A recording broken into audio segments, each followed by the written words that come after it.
Hello, guys. Hopefully, you can hear me okay. Welcome to the stream.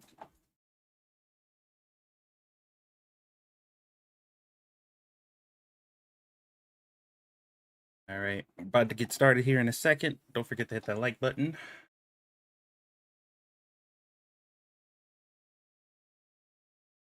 Get this ready over here. That way, I don't forget.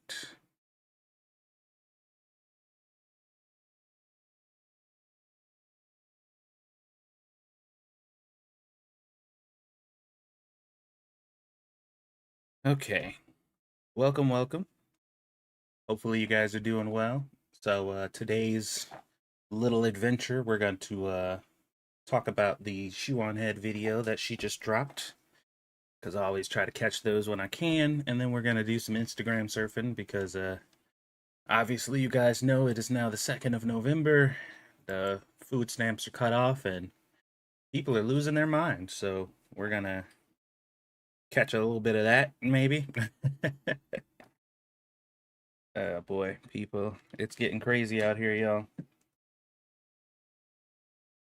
Depending on where you live, you should definitely be careful where you're going grocery shopping because people aren't just talking about stealing anymore. Now they're talking about robbing anybody else who has a full cart of groceries.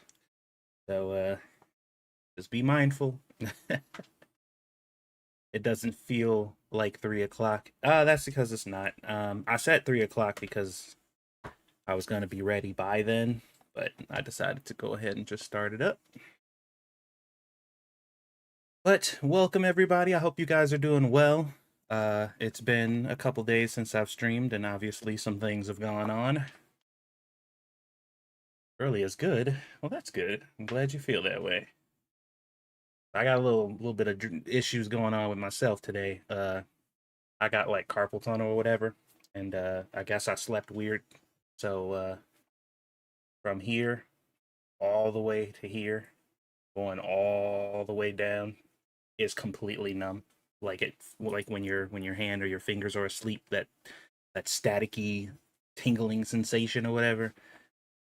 This whole part of my arm has been like that all day. So that's been fun. Otherwise, I'm doing all right myself. Release the Epstein files. I agree. Release them. Let's get this over with so we can finally stop talking about it. I'm so ready. But to be fair, both the Democrats and the Republicans put in genuine efforts to release the Epstein files, and the judiciary told them both no. Well, they released some of the files for the Democrats, and then when the Republicans asked, they also quote unquote released files, but they basically just released the same thing that they released for the Democrats. So apparently the judiciary is trying to hide something. Now it is true that the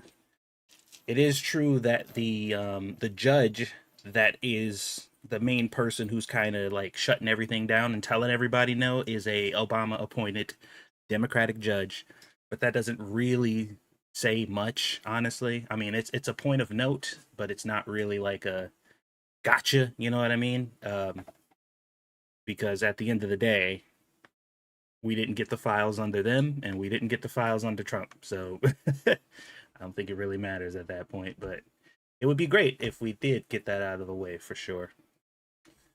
I'd love to finally be done with that. All right, so Shoe on Head dropped another video called, quote, I'm afraid of women. Are men okay? And if you recall or are familiar with Shoe, she released a video recently for women asking if women is okay. I like Shoe on Head because she's not, obviously she has her political leanings, but she does do a pretty generally equal covering of a lot of stuff. Whenever she's making fun of dudes, she's making fun of chicks, she's talking about white people, she's making fun of other people. Like she generally, is pretty fair. So ah, all right, let's get on with it, shall we? Let me know if you guys can hear this video. We're going to do a volume check as usual, and let me know if it's good, and then we'll get started. Hello again, friends, and happy Halloween. This Halloween, I have decided to dress up as the scariest. All right. What say you, chat? Volume's good? Everybody can hear it? Not too loud or too quiet? Sounds good?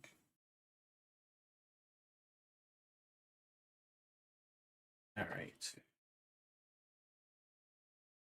So let's see what the hell is going on with men right now.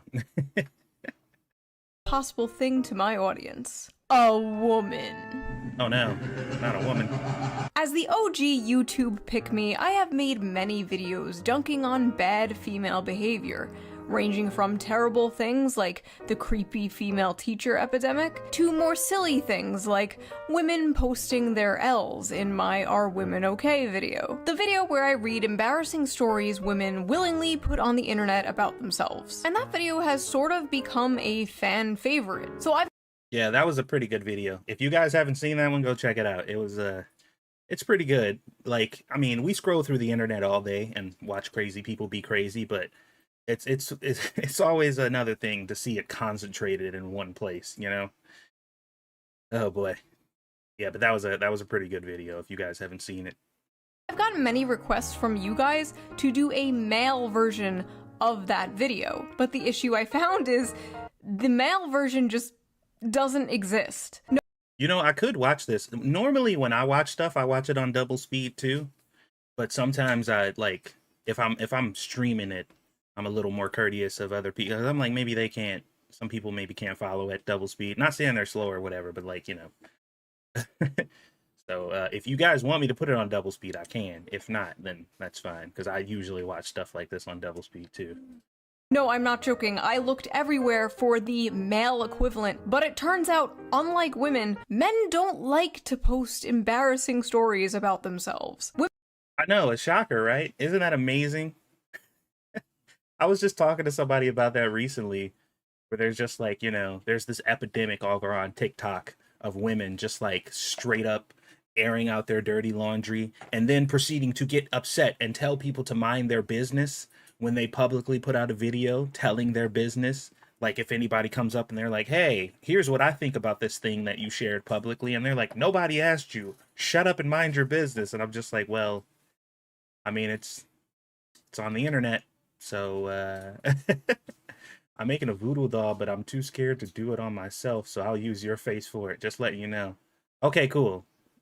That way, when something does happen, I'll tell my wife that I know the source. She ain't got to freak out, because she freaks out easily. She'll lose her mind, and you know, she overreacts a little bit. So thank you for letting me know ahead of time.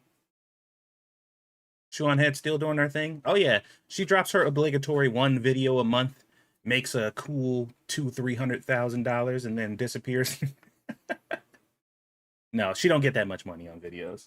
I'd say a good Shoe on Head video probably nets her about $20,000 to $30,000, which means she probably only has to actually do like one video a year, which would be gravy. You all done? Yeah.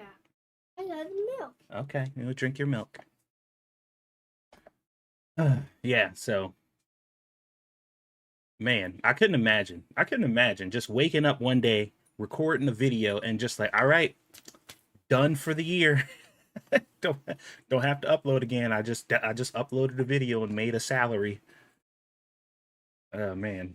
Women will be out here openly talking about the time they got a yeast infection from the homeless man behind a Denny's, but a man won't even post about the time he said "you too" when a waitress said "enjoy your food." They take that to the grave. Man, ain't nothing more embarrassing. I mean, well, that's not true. There's plenty of things more embarrassing than that. But like, once again, I wouldn't be sharing that information. Like, anytime anything embarrassing happens to me, I be wanting to take out all the freaking witnesses within the general area. That's how much I be like not wanting to share that information. But some other people, they really like to share their personal information on the internet. They will tell you the most wildest, outlandish stories about some horrible thing. As a matter of fact, we live in an age where people literally post their crimes online. Like, they actively live stream them committing a crime and then are surprised Pikachu face when they get caught. So, I mean, at this point, I don't know why we're surprised at all. At least, that's what I thought. Until I visited a dark, forbidden corner of the internet. I used a VPN, I changed my IP address, I went incognito mode, and I visited reddit.com. And I found one. Oh my god. You can find anything on Reddit. No matter what kind of fringe group of psychopaths you're looking for, you're gonna find it on Reddit. Which is why I do not use Reddit. That's not the main reason. The main reason I don't use Reddit is because I have no fucking idea how to. That's the main reason. It is 100% a skill issue, but I tell people otherwise that I don't use Reddit because that's where all the dregs of society like to congregate, which is definitely true. One of the funniest and most depressing communities I have ever come across in all my years doing this. It's true, folks. I may have found the one place on the internet where men are posting their L's. Lord knows it's hard to be a man today, you know? Like, I couldn't imagine. You're told to be nice, but not too nice, confident, but not too confident, 6 foot, 6 pack, 6 figures, have a perfect beard or a perfectly clean-shaven face. Oh yeah.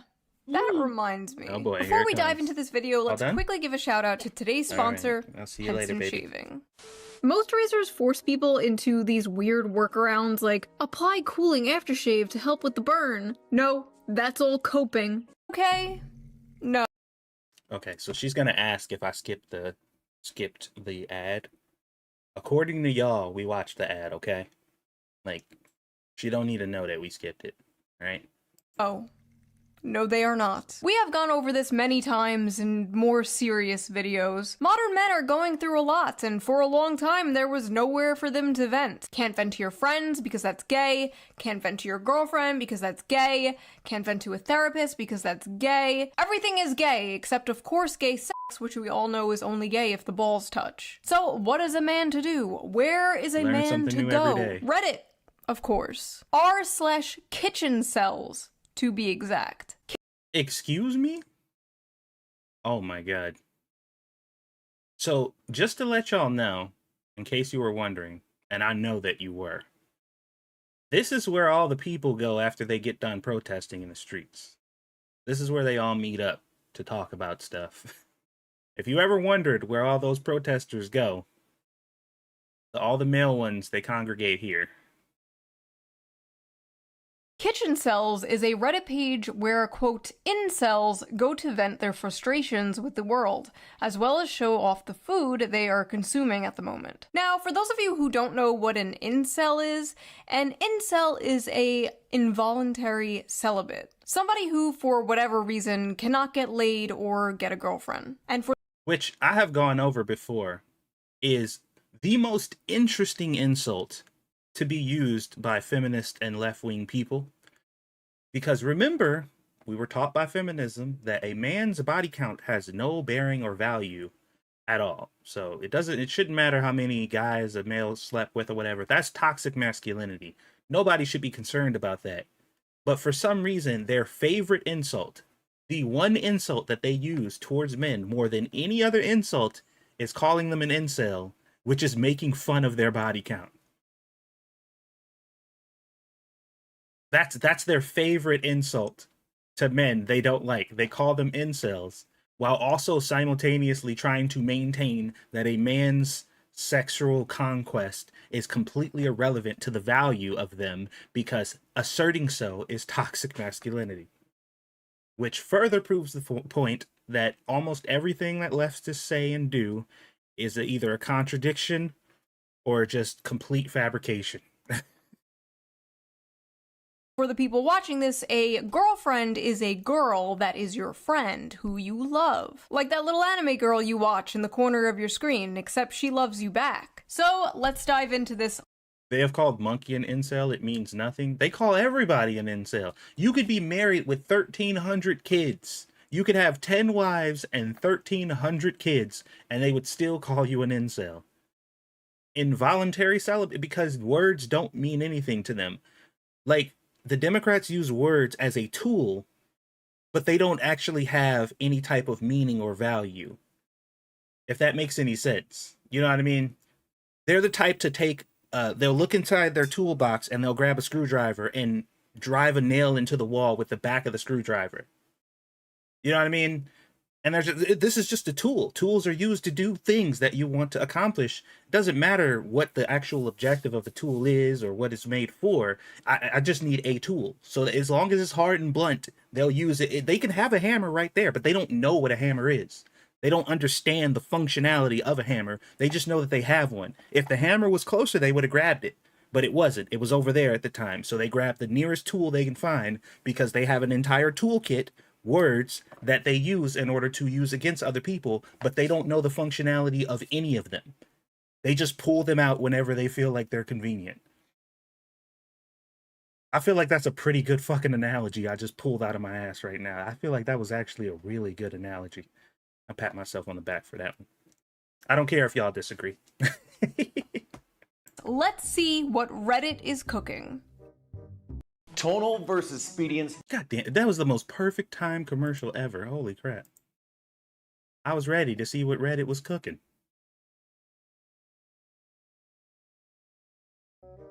Failed my f***ing driver's test today. I'm 26 years old, I can't hold a job, I can't get laid, I can't even drive.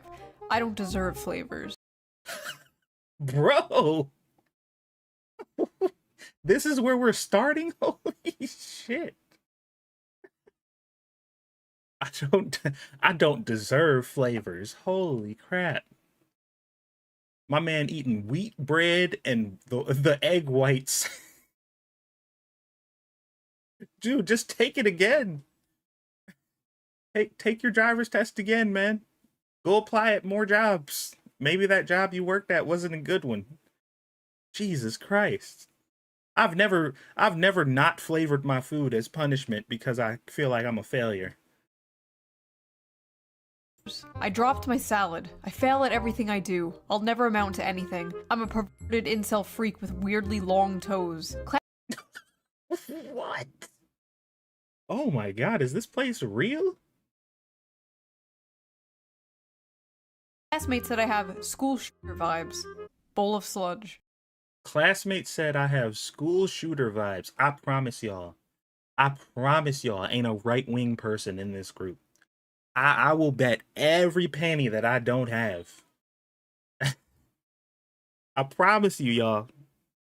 These are the people who you see holding up signs at the protest. This is them. This is them in their normal habitat. When they're not pretending to give a fuck about shit, this is what they're doing. What am I looking at? Is this your classmate?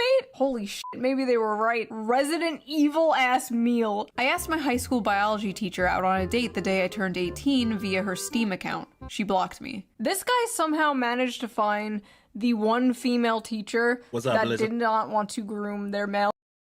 What's going on, Blizzard? How you doing, man?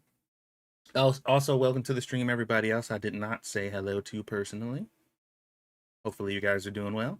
Student. Incredible. Chicken looks good though. 7 out of 10. Asked a girl out and she started laughing. Wait, chicken? He said nochi, right? Lemon chicken. Oh, okay. Lemon chicken nochi. Okay. I'm like, wait a second.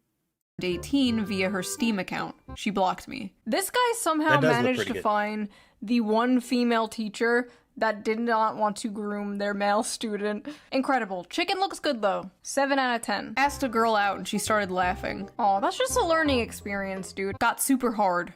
Rice. Oh. Why are their fucking feet always in the picture?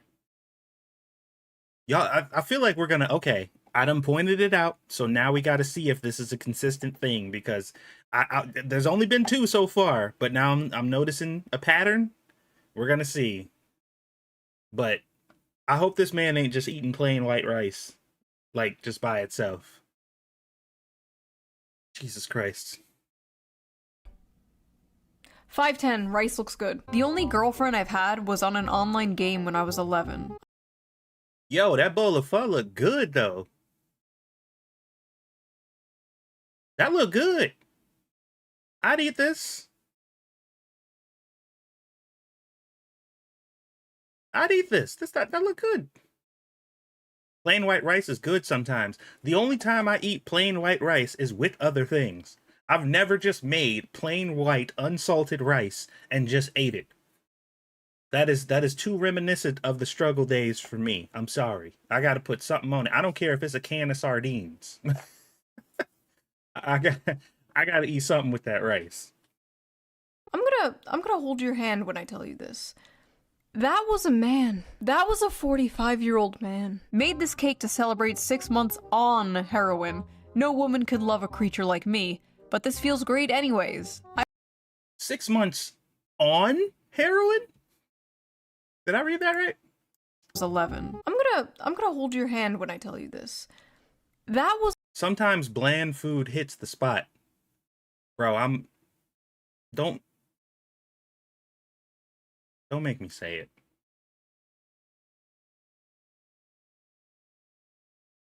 Don't make me say it, Flair. Please don't. was a man. That was a 45-year-old man. Made this cake to celebrate 6 months on heroin. No woman could love a creature like me, but this feels great anyways. I only haven't ended my life because I don't want to make any women happy. My obsession with an Bro, what? That man said, I only haven't ended my life because I don't want to make women happy. French onion soup ramen.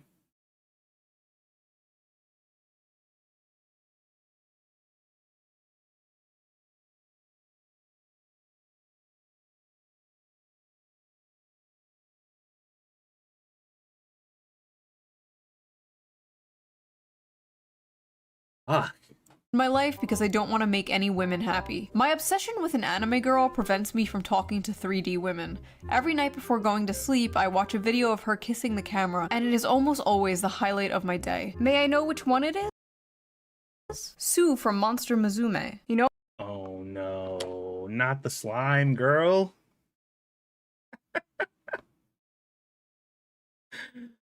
uh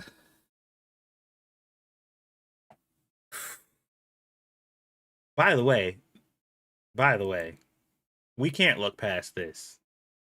We can't just let this slide. My man is eating steak fries and ground beef. Ground beef and potatoes, he called it. You know, I thought I knew depression. Like I've been depressed probably 80% of my entire life, and I really thought I understood it. I don't think I've ever hit this level though, which I guess is pretty good, I think I can say. Women.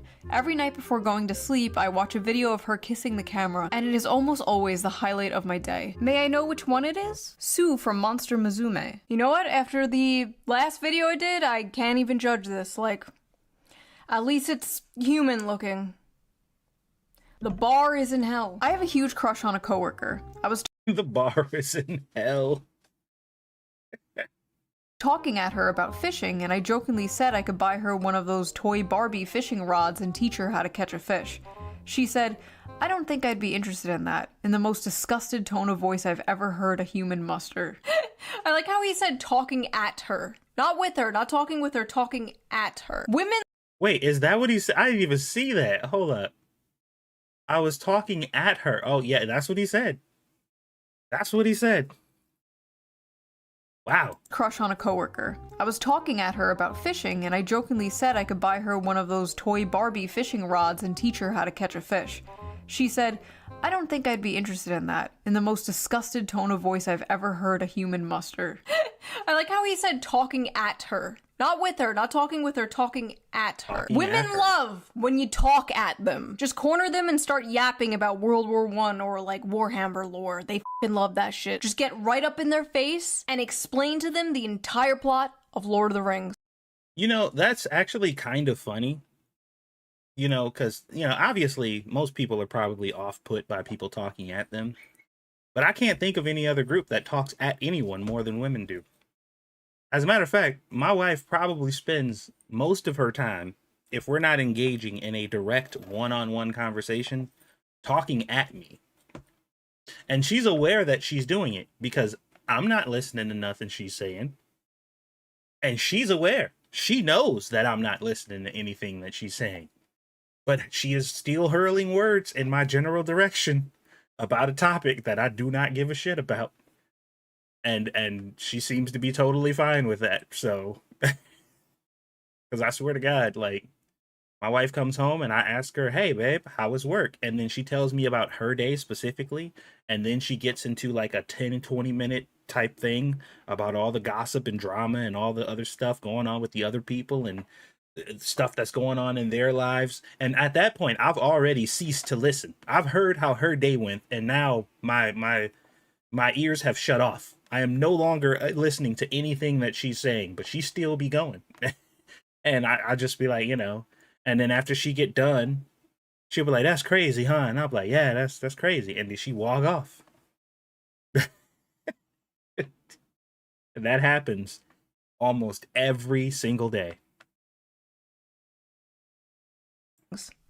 That's how you get him. My mom's new boyfriend is younger than me. Oh no, his mom is being hag-maxed. She's 52, I'm 23, he's 21. He could literally be my brother. What the f do they even talk about? I can tell you what they talk about, but you don't want to know.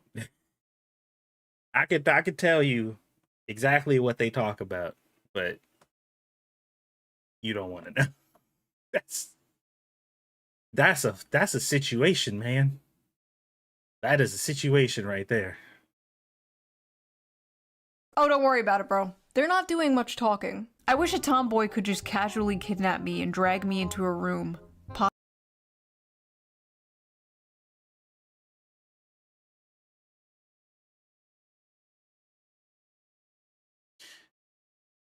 I'm not even Italian, man. I'm not even Italian, and this hurts my soul. It might be the chef in me, but I am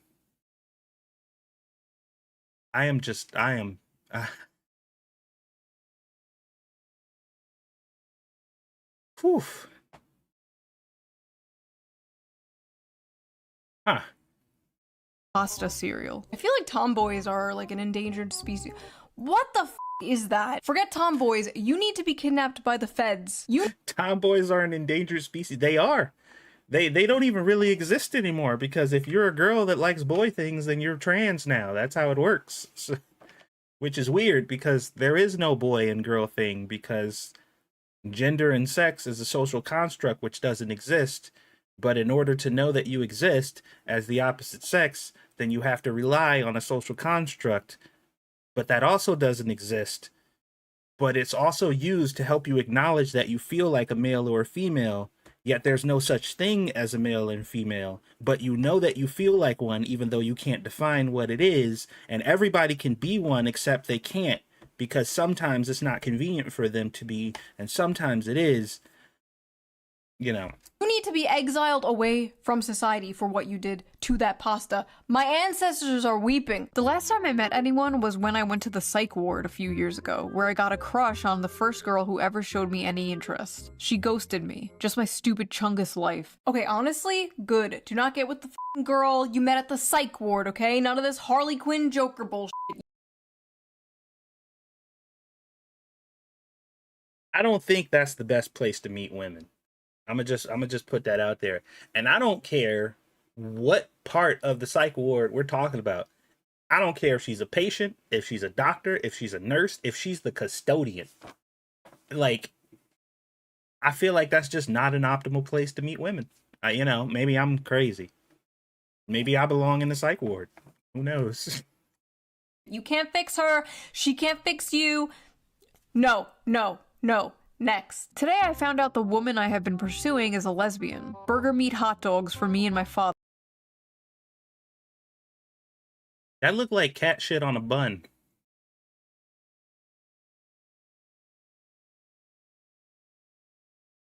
That looked like cat shit on a bun. I don't know what else to say. Or supersized rat shit on a bun with that government cheese that can't melt. I don't think I've ever seen something so unappealing, unappetizing in my life.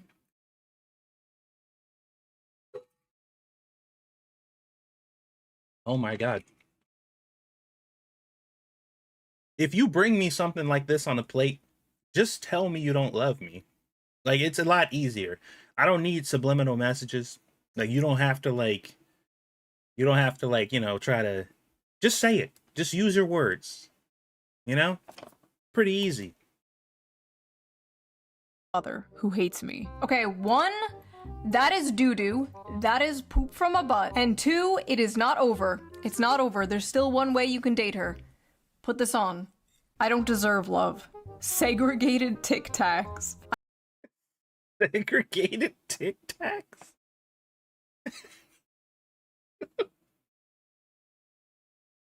First of all, that man, whoever made that, is probably the only human being to ever live that has placed a Tic Tac on a plate. Those Tic Tacs are the only Tic Tacs that have probably ever been on a plate in the history of Tic Tacs existing. Think about that. That's crazy to even consider. Like, just never mind. I have an eating disorder, gay, so I almost never actually cook. I'm eating plain strawberry yogurt out of a dog bowl this morning. F my lonely puppy life. Why you eating that out of a dog bowl, bro? So 2 things. Either 1, you have a dog and you're eating out of its bowl. Or 2, you don't have a dog, yet you have a dog bowl.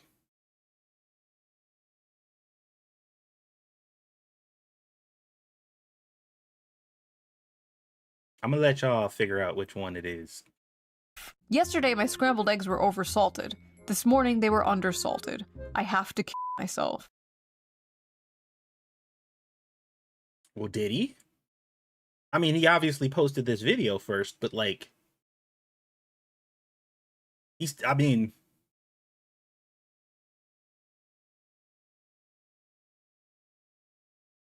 like, was this his last, what is it called when you put stuff on Reddit? Undersalted is a solvable problem, though. It is. It is. Oversalted you can't do shit about. But undersalted that's... But he gotta kill himself, though. I mean, that's the only path forward. There's nothing else, bro. Wait, if the eggs are undersalted, can't you just put more salt on them? Wait, There you go. don't kill yourself. Just add more salt. Off to a VTuber burping compilation, and now I'm having the only meal I know how to make. Where the f did it all go wrong? You did what to a VTuber burping compilation? I didn't even know there were VTuber burping compilations. I shouldn't be surprised that that's a thing. But you did what to it now? And this is what you call a meal? Here? This is the only meal you know how to make? I mean, this is a pretty healthy thing here. It looked like he got some yogurt, some granola, some strawberries, looked like some blueberries in there. I mean, this is actually a pretty good breakfast. If this is the only thing you can make, you're probably all right, actually. But my boy got protein, he got some fiber, he got fruits. I mean, yeah, it's a parfait. What you mean almost? I mean, that's pretty much a parfait. That's kind of sad that that's the only thing you can make, but I mean, overall, that's pretty good, I think. That is disgusting, bro. Which VTuber? Which one? Which one so I know to avoid that channel? A female coworker complimented me on my shirt and I began to stutter trying to say thanks. This guy will remember that for the rest of his f***ing life. Men will be 85 years old on their deathbed, surrounded by their family, remembering the time some random woman complimented his Metallica shirt 45 years ago. Ladies, you want to make a random man's life? Compliment his shirt. Just make sure it's not one of those f***ing, like, Ahiago anime shirts, though?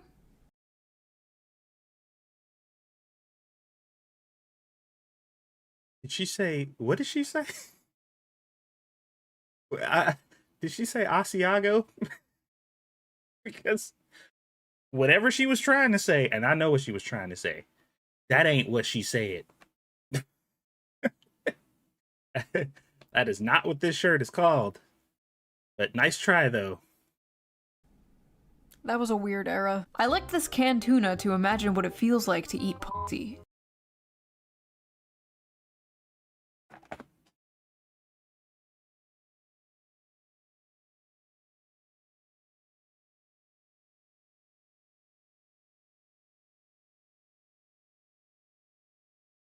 Hold on a second.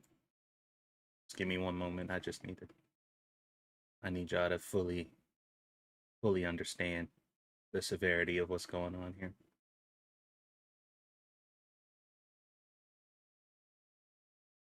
You know what? Nah, that's just so y'all can. I need y'all to understand. He said, I licked this canned tuna to imagine what it feels like to.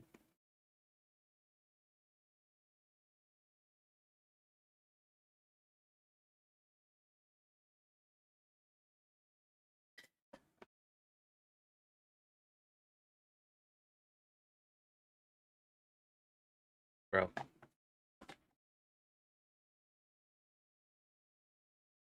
Welcome to the stream. If you're just coming in right now, I apologize. I'm sorry. I'm sorry. Y'all don't deserve this. Oh my god. That's diabolical. I don't know what kind of fucking tuna that was supposed to be, bro. But you got like a couple minutes to live. You picked this subject. I didn't know. Do you think I knew? You think if I knew that this is what I had in store, that I would have willingly jumped into it on purpose? Come on, man.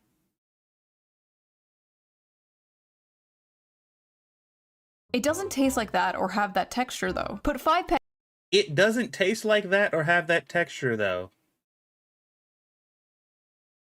Put 5 pennies in your mouth. in your mouth, cut a hot dog down the middle, and then lick that. Probably closer. And here I am thinking the guy who licks a can of tuna pretending it was a pussy was rock bottom. What the f am I reading? Why can't Hold on. complimented his Metallica shirt 45 years ago. Ladies, you want to make a random man's life? Hold on, we gotta Compliment go his back. shirt. Just make sure it's not one of those like Ahiago anime shirts though.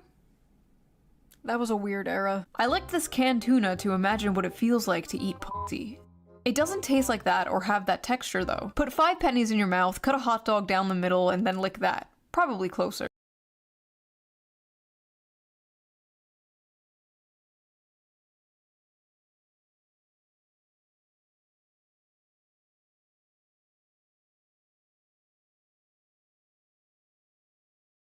These are the people that are calling you fascist right now, guys. These are the people standing outside holding a sign, wearing a dress and a clown mask, off their medications, calling you a fascist. FYI.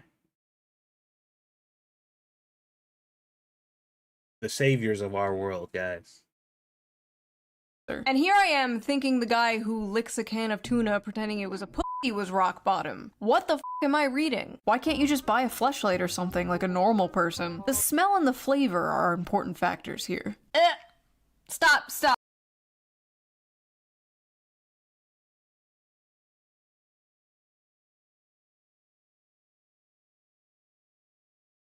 If it smells and tastes like tuna, something is wrong. She has an infection. Suppose a girl has blocked you on every platform, but you know her address. For the past year, you've been sending her one GIF each month, each one bigger than the last. Sometimes you include a note. She's never responded, but you know she's receiving them. How would you proceed? You don't. You don't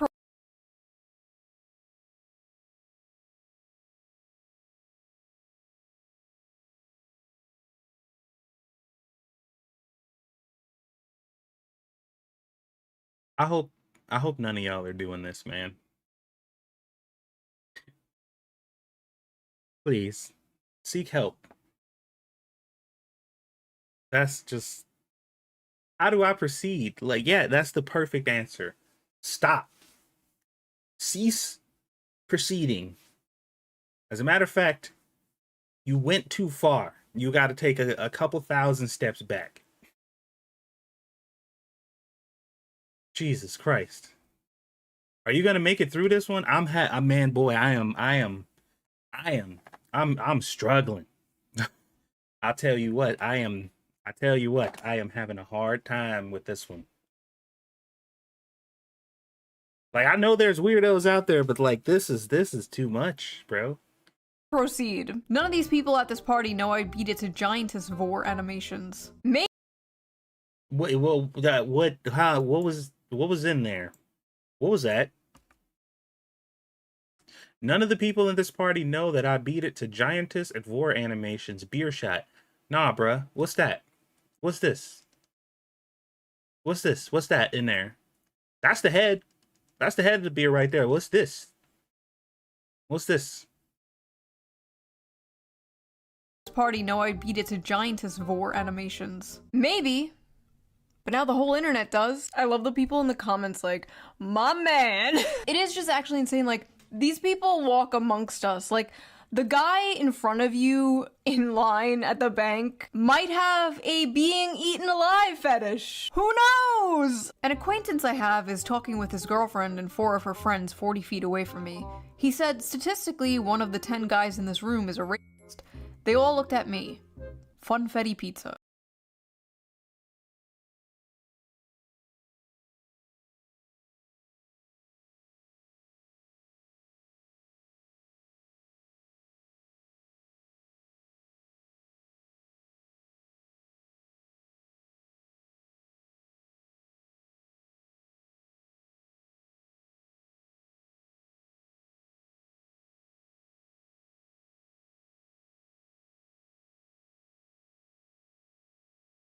He said that's what now?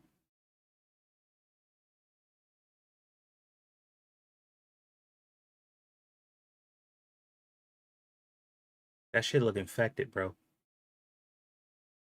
It looked like they just cut skin off a zombie, threw it on the plate. Funfetti pizza.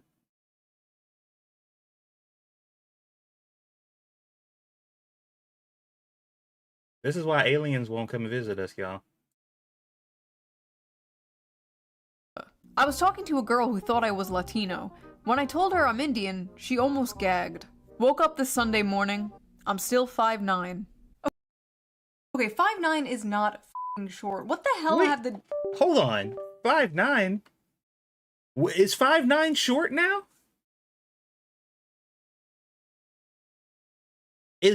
Hold on. Women, ladies in the chat, all 2 of you. Is 5'9" is that short now? For real? Holy crap.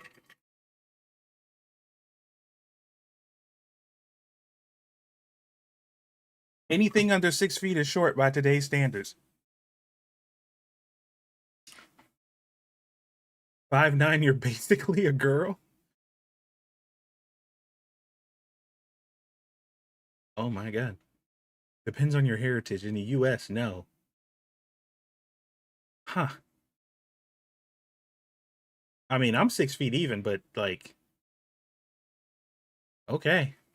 dating apps done to men. Women on dating apps have just like destroyed the male psyche. Like, dudes now believe if you're not 6'3", it's f***ing over. Didn't they just implement like a height filter on like Bumble or one of those apps or something?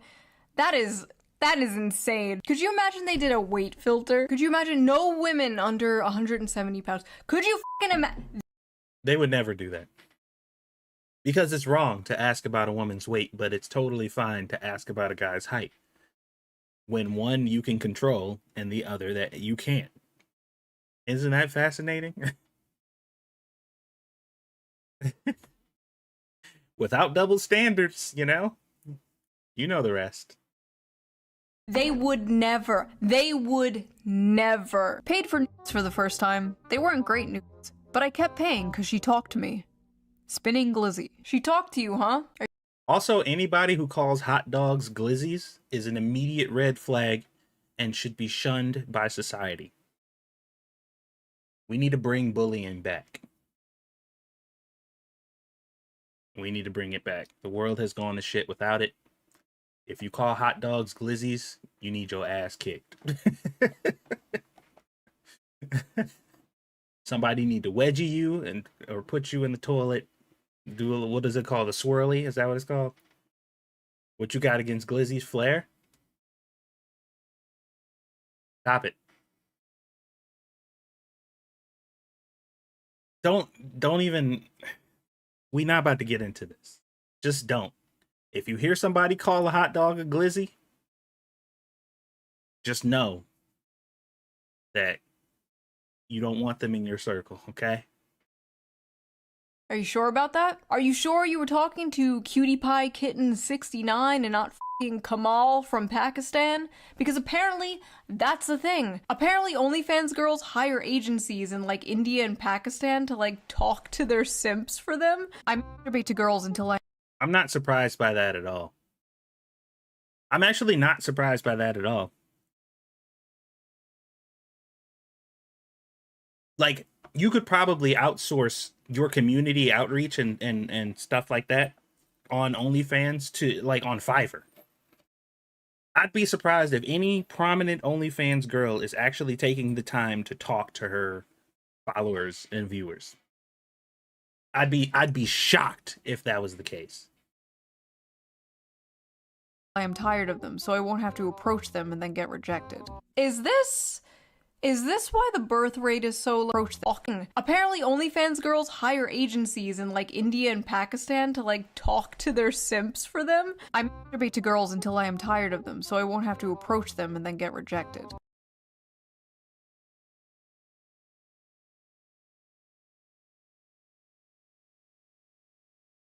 What do y'all think about that strategy?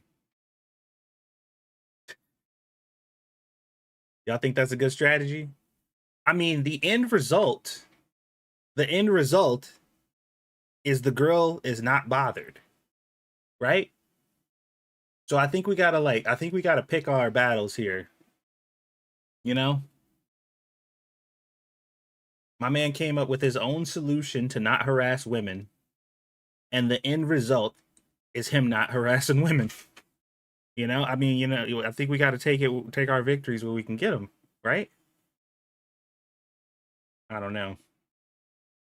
Is this why the birth rate is so low? I was under the impression it was because the economy and because gender relations are so terrible in this country and like women want a career and they're on birth control, blah blah blah blah, but I don't know. Maybe I was wrong. Maybe there's just millions of this guy. Or maybe this is just Reddit. I can only get off to femboy hentai now. Corn on the cob, no salt, no butter, no nothing. This is the closest I can get to the feeling of eating out a girl's vagina.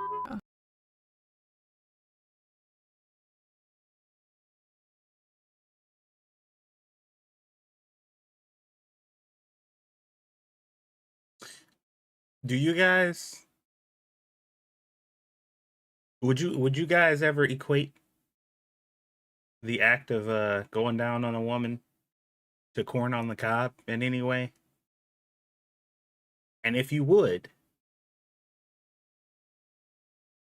are you sure that you were going down on a woman?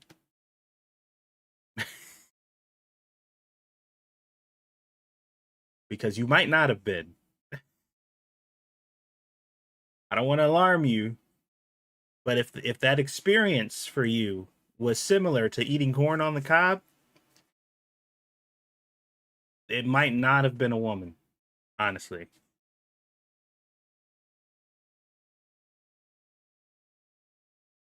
Oh, that's not... You know what? Maybe it is. I don't know. My cat was sitting on my lap and I had to make him move because I started to get hard when I saw a gif of Candace Owens. I was watching a not safe for work video with that one French girl and coomed just when the camera randomly zoomed in 4K HD on a guy's face, so I busted a load to a guy. Felt a little bit cucked and gay and cried a little bit. You could have looked away.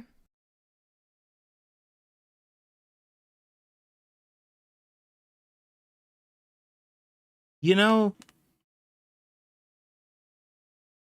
Sassy, do you have Streamlabs? I do. I pin my Streamlabs in the pinned comment, so you should be able to see it in the pinned comment. Give me 1 second.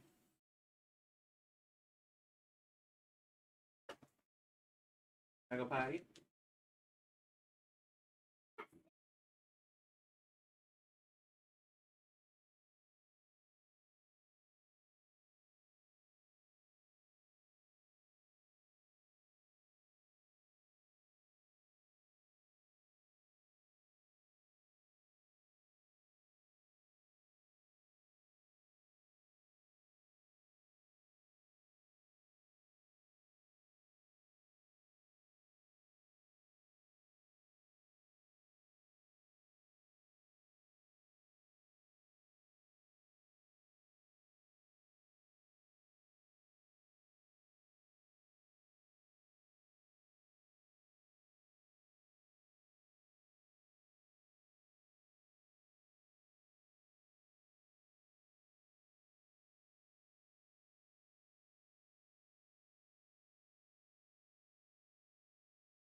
Good job.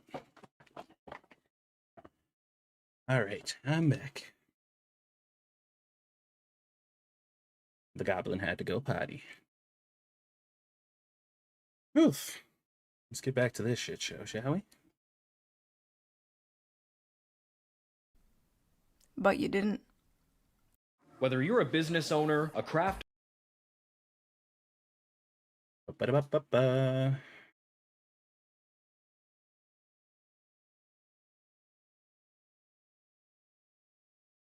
Also, guys, take this opportunity too. I put a link also in the pinned comment to follow me on Instagram. I've been trying to grow a presence over there. I made a new one recently, so if you use Instagram, then go ahead and follow me over there if you guys can. That would be much appreciated. Body is permanently deformed and crippled by decades of compulsive, joyless masturbation. Everyone who sees me can tell instantly. Saw a female's body in the cheese and Wait, how can they tell instantly? Mm. Did you finish your yogurt? Okay. She ate that fast. Holy crap. Would you really want your ad on this discussion? Probably not. Saw a female's body in the cheese. I mean, kind of. Hold on. Look, hold on. I don't know if y'all can see this, but I mean, yeah, kind of, sort of. I don't think I would have had to, I don't think I would have had to, do that to it. But I can see how you might have seen that. It's got a belly button and everything, bro. That's pretty, all right. You're still weird, but I can see how you may have seen that. and had to jerk off before finishing the plate. Microwaved cheese lasagna. Okay, so I'm just gonna pretend I didn't read the first part. What the f is that? That is not lasagna. That is an abomination. Jerked off to a VTuber. Jay Blizzard saw a crazy documentary today called The Act of Killing. The Tildir is the director tricks a bunch of men in the Indonesia into confessing their horrible crimes. Wow. In the 1965 genocide by saying that he's making a movie. Oh my god. Yeah. That sounds crazy. That sounds like something my wife would watch. What was it called? I'll tell everybody. That definitely sounds like something she would watch. Okay, so jacked off to a VTuber crying. Oh, geez. I can't even read this. Crying compilation and the hardest I've ever in my life. I used to be a track star in high school and both my parents always loved me. How did I fall so far? It's actually so crazy how, like, you can do everything right as a parent. You could just be like a great, responsible parent and raise your kid right. And then one day on your Oh, that's what it was. Oh, Jesus. You literally said that in the... I'm sorry. I'm still reeling from these Instagrams. Now, you know... Okay, so... To be real,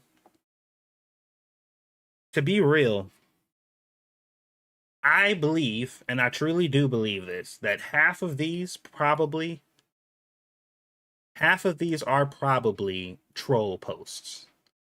I feel like some of them might be real, but I feel like a lot of people who probably join this group to just like post some ridiculous crap, and they just picked a random picture of some food they found somewhere and just like, you know, to try to get some clicks or something like that. Genuinely, I feel like at least some of it is that, because some of this stuff is just ridiculous. Some of it is just like crazy ridiculous. But I know for a fact that some of it is real, you know? But, you know, we have found ourselves in a society to where we have to kind of ask the question anyway, because you never know. Because people have gotten so insane that even parody isn't really so blatantly obvious, you know, which is terrifying. son's like 13th birthday, you gift him his own computer, and then in a few years he's masturbating to anime girls crying and posting about it on Reddit. Tofu broke apart just like my life. Yesterday, for the first time in my life, I looked for and watched cuck porn on purpose, then cried. I have a micro penis. We didn't need to know that, though. Like, you didn't... Like, this one? This one feels like one of those fake ones.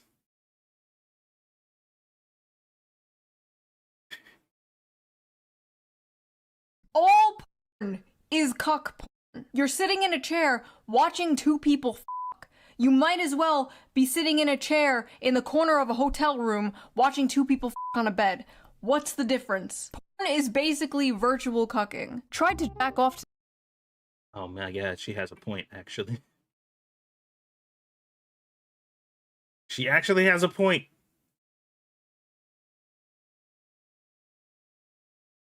Oh my god. You know, I love Korean fried chicken. I love Korean fried chicken, but this shit look weird. What happened here? It looked like they fried the chicken regularly, sauced it with the Korean barbecue sauce, and then fried it again. This shit looks horrific. Today, but all the porn was so bad I just turned my phone off and cried myself to sleep.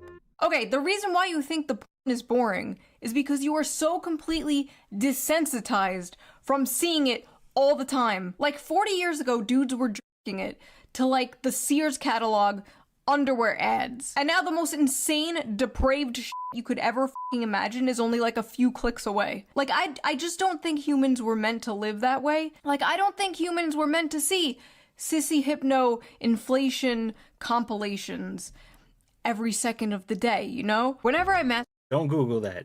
I don't know what the fuck she just said, but don't look it up. Do it for your own good.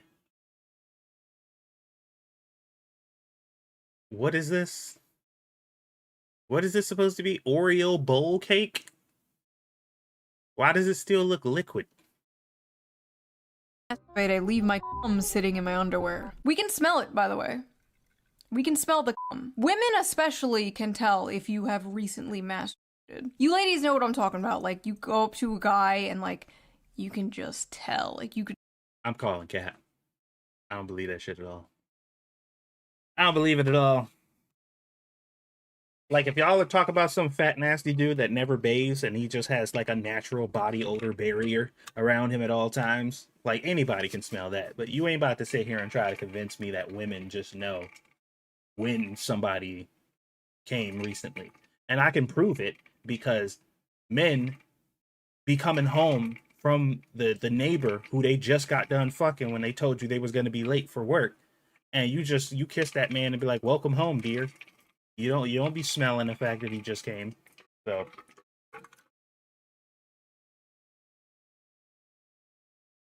I don't want to hear that.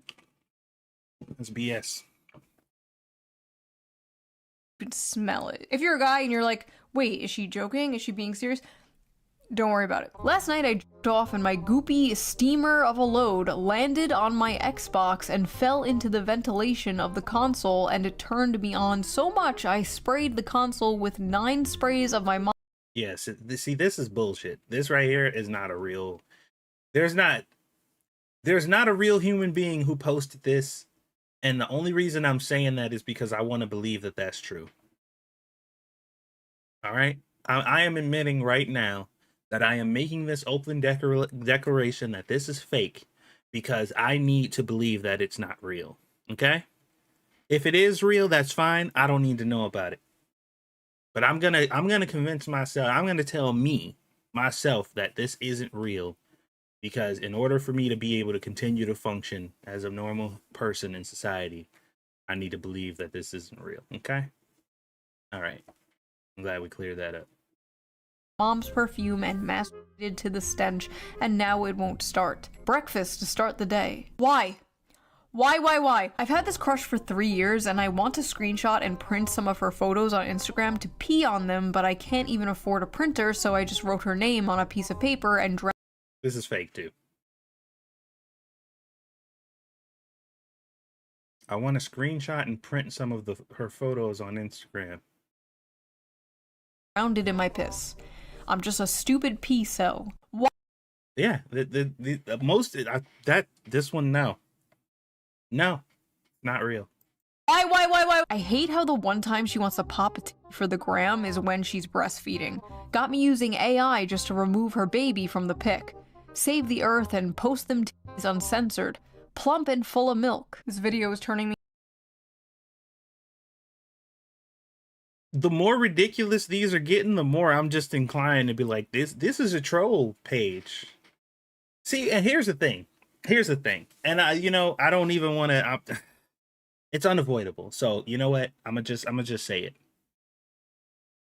Almost everything we saw from our Women OK page sounded like real things that real women would say, even if they were ridiculous. Like they went, the range of them were just like from just kind of crazy to completely and utterly unhinged.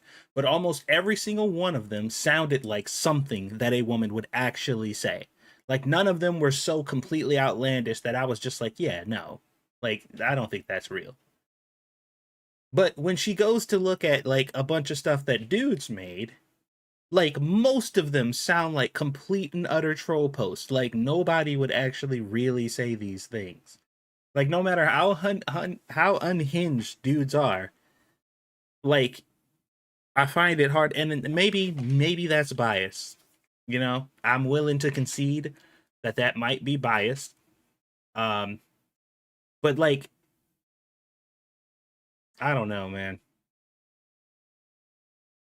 Y'all tell me if y'all disagree, but I don't know. Me into a fucking misandrist. This video is turning me into a femcel. I can't do this anymore. I'm dyeing my hair blue, I'm getting a nose ring, I'm growing out my armpit hair. The girl I like was wearing flip-flops and gym shorts at uni yesterday, sitting on the floor with her legs open. I went home and j***ed off 6 times in a row thinking about her feet and her butt. Woke up today, went to pee, and noticed that a chunk of skin on the back of my dick is coming off. That's it? Yeah, like, no. None of these are genuine. None of these are genuine. I'm not gonna say none. So probably some of the earlier ones in the video were, but the further we get into this video, the less genuine they sound. They do. It all sounds like trolling to me. Like none of this shit sounds real. None of the stuff that she's doing, talking about now, sounds real. That's it! Men need to be born into prison and then earn their way out. There's probably something terribly wrong with my colon. I've been told to seek medical advice ASAP for several months, but it will probably figure itself out one way or another. Well, you should probably go to the doctor if you don't want something bad. I wish older women would pee on me. Oh. This See? And you know what's crazy? The first half of that, before she blocked the rest of it off, sounded like something somebody would actually say. Like, I was just like, okay, well, here, we got one that sounds legit. And then she read the rest, and I'm just like, no, now it don't, and now it just sounds like a troll post.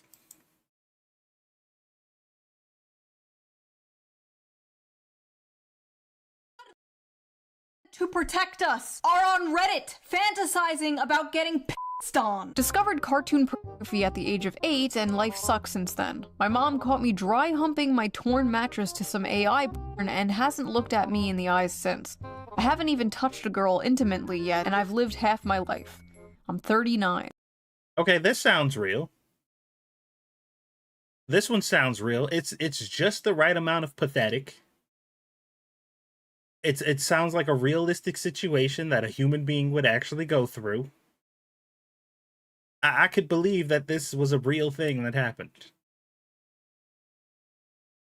Okay, first of all, bro is fart maxing. Second of all, men, you really gotta stop the porn. You gotta stop it, or like just way less of it. It's not good for you. Listen, I used to be super pro porn a few years ago. Not anymore. It's gotten so bad, especially after COVID. I feel like it got so much worse. I feel like porn addiction just kind of exploded in the past few years. In women too, as we have previously discussed. Like, sure, everything is fine in moderation, but You know, I don't have a strong opinion about the whole porn thing. I know it's been a pretty big topic of discussion. I do think that some people have been saturated by it and completely desensitized to a certain degree, and I think that is a problem. But I mean, the solution, it appears, is to like set up some kind of system or apparatus to stop people from doing what they want to do, and I'm not really about that life. So I mean, what it is what it is. I don't know, do an intervention, I guess, but how you gonna stop people from watching it? I guess you could go to the root and stop people from making it, but that would be an attack on women. So you can't really do that. So what do? I don't know. Prostitution is the longest standing profession in human existence. I don't how do you get rid of it now? We ain't been able to do it since the inception of human beings, so good luck. blah blah blah, but I feel like there's just like no moderation anymore. I feel like fucking everyone is just a gooner, and it's making everybody depressed. We're just like a society running on like perpetual post-nut depression. Afraid to talk to women at work in case they allegation max. Just friendliness max. What is that? What the fuck? What was I looking at? What is this? The hell is this supposed to be? Afraid to talk to women at work in case they allegation max. You know, chances are there's a pretty good chance that just randomly talking to some woman at work is not going to issue an allegation against you. It does happen. There are some weird ass women out there or whatever, but it's rare enough to not be paranoid about it. But I will say that if every place you go, especially particularly if it's a workplace, and for whatever reason you keep finding yourself in the position that women keep accusing you or you know, issuing allegations toward you, I need you to understand that there is a common denominator. Okay? There is a common denominator in all of these interactions. And I need you to realize and understand what that common denominator is, okay? Because I'll never fix my mouth to say that it's impossible that some woman will just falsely accuse you of some stuff on some random stuff, because although very rare, it can happen. But if you've been to many jobs, you've worked at multiple places, and this has happened to you so frequently that it's become an issue in your life, then, like I said, consult the common denominator. Because there's a particular person who happens to be present during all those interactions. Afraid to talk to women at work in case they allegation max. Just friendliness max and LARP as a normapilled creepiness minimizer. I asked a girl out at work and she reported me to HR. I think I'm gonna lose my job. See, this is sad. Like, back in the day... That's actually believable. Especially if you're ugly. Like, if you're not conventionally attractive, I can 100% see that happening. Because women take that as a personal attack.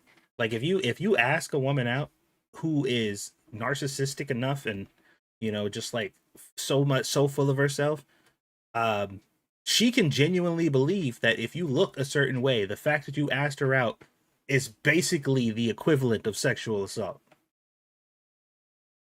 Believe it or not, there are some women that are that crazy, where they're just like, I look so good, I'm so above you as a human being, that the fact that you asked me out is basically, you know, SA. And they will proceed as such. It's kind of scary. it's kind of terrifying. From personal experience, I've had women accuse me of stalking her back to high school because I would ask her at least once a month. Oh, I would ask her at least once a month because she never gave me a no. Ask her out. Oh, got you. Okay. Well, yeah. Yeah. And like I've always operated under the assumption that anything that ain't a yes is a no when it comes to women. Like, and that's kind of the way my mom just raised me by default. When we got old enough to interact with women, you know, on that kind of level, my mom told us up front, she said, look, you're going to encounter all kinds of women. They're going to be different. They're going to have different temperaments and attitudes and whatever, you know. But I want you to remember that if ever you proposition a woman and you want to talk to them or be with them on any level outside of friendship, and you make it clear your intentions that you would like this from them, and they tell you anything, I don't care what it is, if it is anything but yes, it is no. Period. And that's what I've been operating on, and it's been pretty fucking good advice. Now, what that has done is it has put me in at least 3 situations that I personally know of where the answer that they gave me was not no, but it wasn't a direct yes either. And then I found out later that they were like, well, I didn't say no, so I assumed you would keep trying. And I've had 3 women in my life on 3 separate occasions tell me that they thought that I gave up on them because I didn't pursue them harder. Because they gave me an answer that was not yes, and I took it as a no. So that could happen.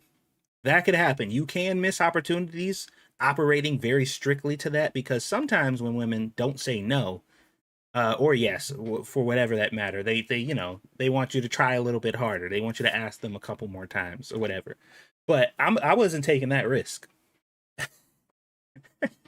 I was not taking that risk. I'm just like, if you didn't say yes, then you said no. I'm just like, at this point, we are now just strictly friends, and that's it. Like, that bridge has been burnt. Unless you come back to me, then it's no. And I take one, all it takes is one no for me. I don't ask again. Want to be together? No? Well, missed that opportunity. Your loss. If you really actually wanted to be with me and you said no anyway, well, you missed out. I don't give a fuck. Because I'm not playing them games. That's just too confusing. That's why I don't play their stupid game. And well, yeah, and that's why I said, and that advice, or at least the way she presented it to us, she said, I'm not telling you this advice for them to accommodate and benefit them. Like, I'm not saying it so you can leave them alone.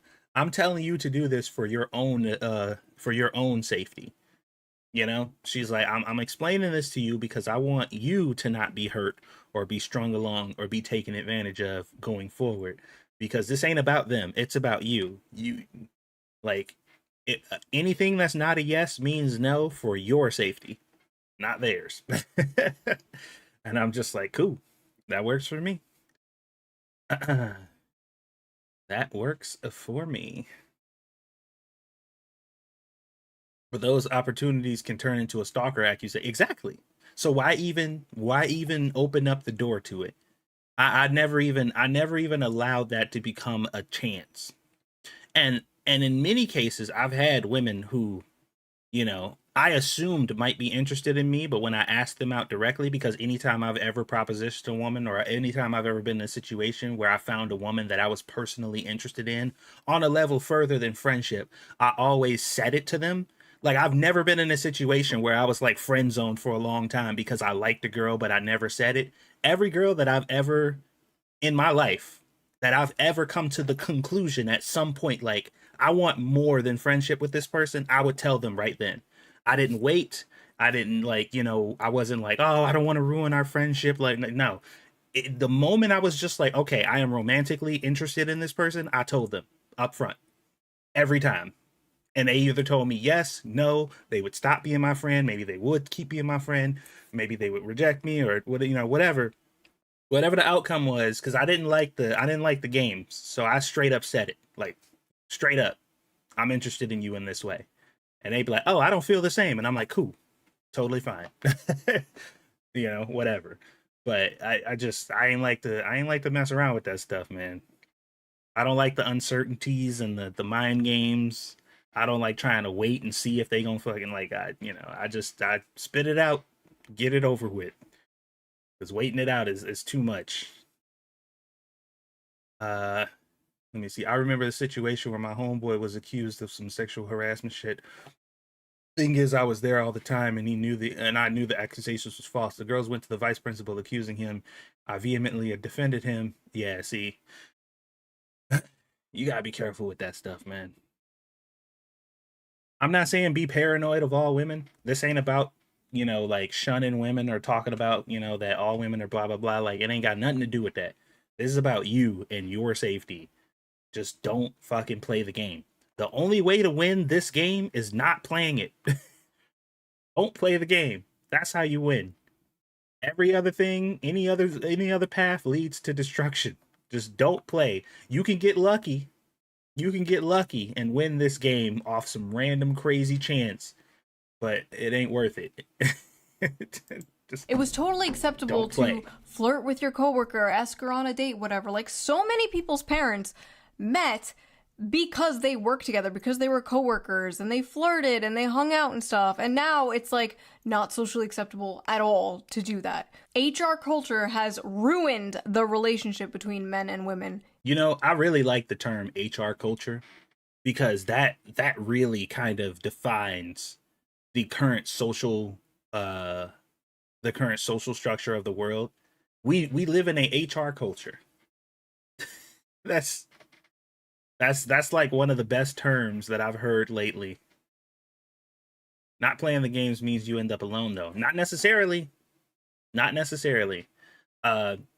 Because like I've said, what I'm offering is not to not engage with women or, you know, anything like that. Because like I said, the moment that my wife, my current wife right now, my current wife, my wife that I'm married to, uh, the the reason we ended up getting together was because of the philosophy that I laid out. And I've had many other girlfriends that I've gotten to relationships with because I operated the way that I said I did. Because my very first girlfriend that I got, the first girlfriend I've ever had, straight up, the moment I thought that I was interested in her, I told her, and initially her reaction was like, "Oh, I didn't know you felt that way about me. I don't really know if I felt that way, if I feel that way about you, because I've never considered it. Like, you know, we were friends and I enjoyed being your friend. I just never thought about it that way." And I'm like, okay, well, I'm telling you that this is how I feel because this is how I feel. If you don't feel that way, that's fine. If you want to take some time and mull it over, think about it or whatever, that's fine. Nothing's going to change from this point. I'm just telling you how I feel. And 2 days later, she came back to me like, you know what? I thought about it. I do kind of feel the same way. So let's be together. And we were together. Like we got together and we were together for probably like 2 years. We ended up breaking up because it turns out she had some insecurities and some jealousy stuff that she had to work out and I wasn't trying to deal with it. So I broke up with her because I was like, I don't want to deal with that. And I broke up with her on Valentine's Day. Like, this was my first girlfriend in high school. We broke up on Valentine's Day after we got done hanging out. Like, we hung out the whole day, took her out to eat, took her to the movies. We had a really good time or whatever. I came home, chilled out, got comfortable, was relaxing. She started being weird and she asked me to see my phone. I gave her my phone and she started going through my phone so she could do whatever it is women do with your phone. And then she started questioning me about text messages that came from one of my family members in my phone because she didn't like the terminology that my family member was using. And I'm like, that's that's my family member. That's how they talk to people. Like, go look at the rest of the text messages. Like, it's obviously a person I'm related to. And she just wanted to keep pressing the issue. And I'm just like, man, if you going like, we just went out, we just had a good time. I took you out to dinner. We went to eat. Like, just go home. I don't want to argue with you. Like, you're here and we're hanging out and it's Valentine's Day. But if you go and get on my nerves after this whole day, just get the fuck out of my house. Like, go home. Like, you'll deal with that shit at home. I don't want to argue with you over something stupid. And we ended up breaking up that day because I didn't want to deal with her bullshit. You know what I mean? And it was like, I didn't plan on breaking up. I thought we were going to be together for a while. And there were signs before that she had like jealousy issues, but just that day, that particular day, I'm just like, I go home. I don't want to deal with this. Like, we just hung out. It was a good day. You being annoying. Get out of my house. And we ended up breaking up, you know. But did you take the candy back? No, man. I'm not that petty. But the point that I was trying to make though is like, you don't have to not engage with women at all. I'm saying just be straightforward with them. And if they don't tell you yes, take it as a no. Eventually you're gonna find a woman that says yes. What's up, boo? 那家伙在玩他去。 Yeah? 嗯 Can I help you? Yeah? 嗯 Alright, hold on. Let me see what the princess wants.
She wanted something to drink.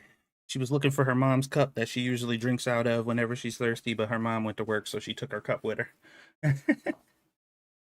So, oof. Okay, I'm back. So she was offended on your behalf. Wait, what are we talking about?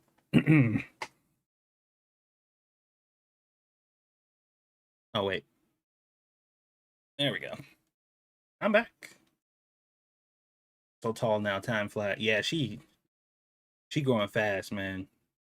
She is growing way too fast.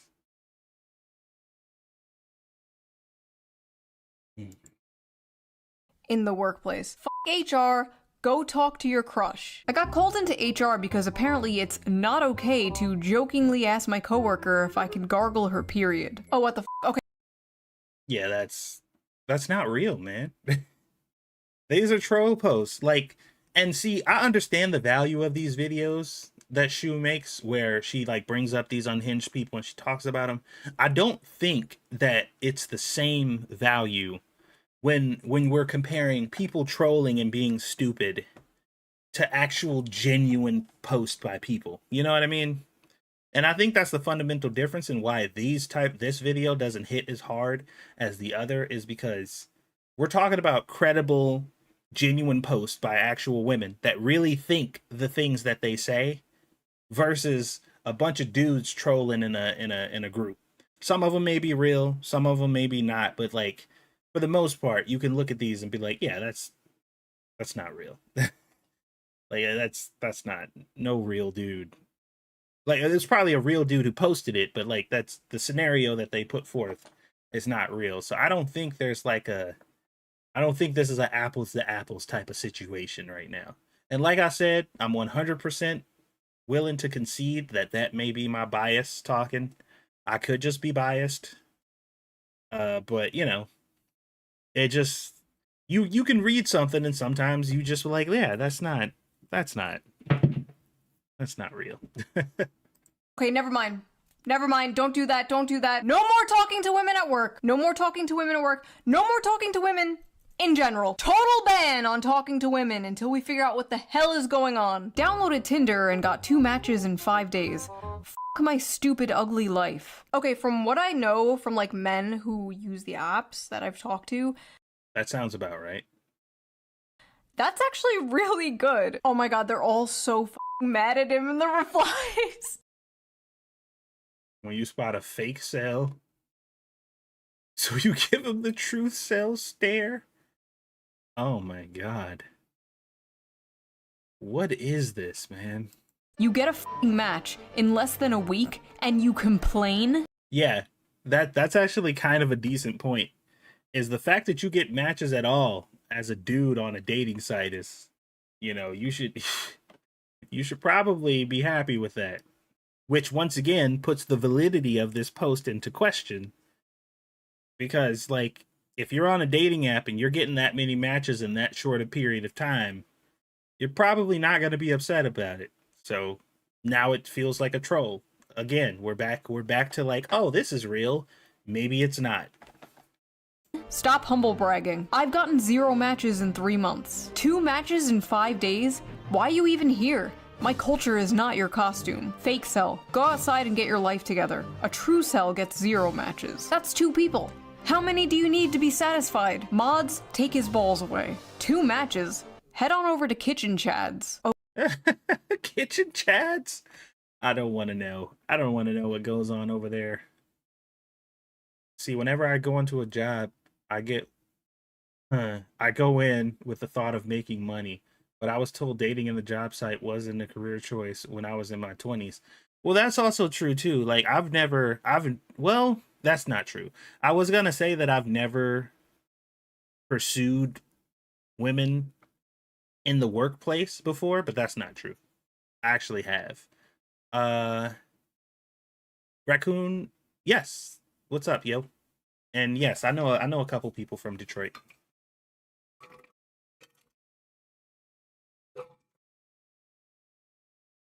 I don't think that it's particularly a good idea to to pursue women in the workplace. And I have before to no success. But I wouldn't say that it's like totally off base.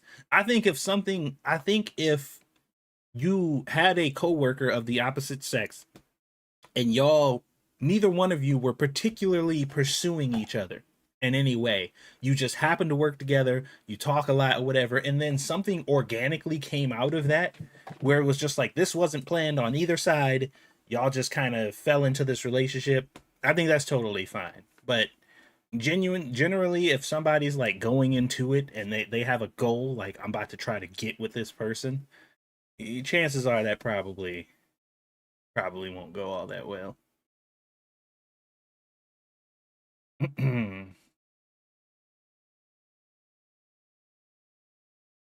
You remember Irk? He's been a fan. A fan of who? Me?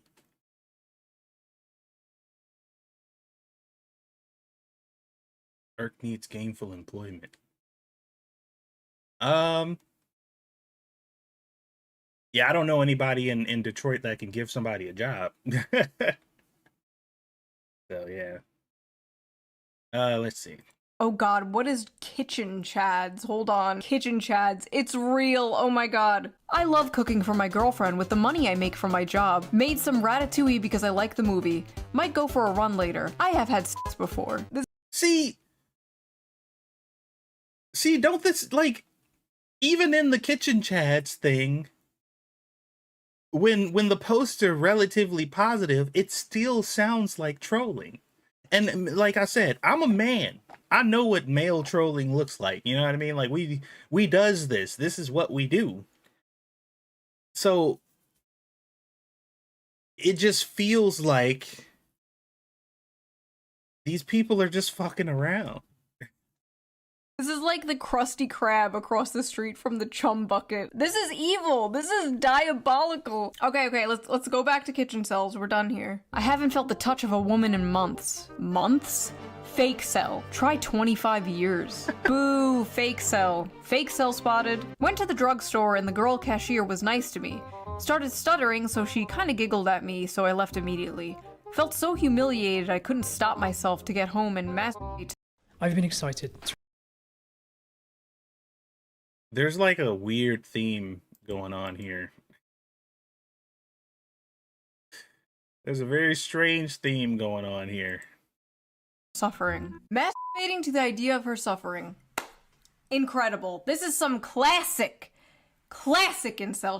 I like how there's just like a bunch of people in the comments like, dude, what the fuck? Bro, get some help.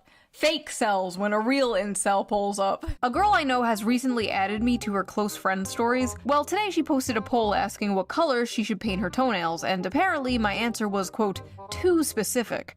I'm no longer in her close friends list. I once walked— Your answer was too specific.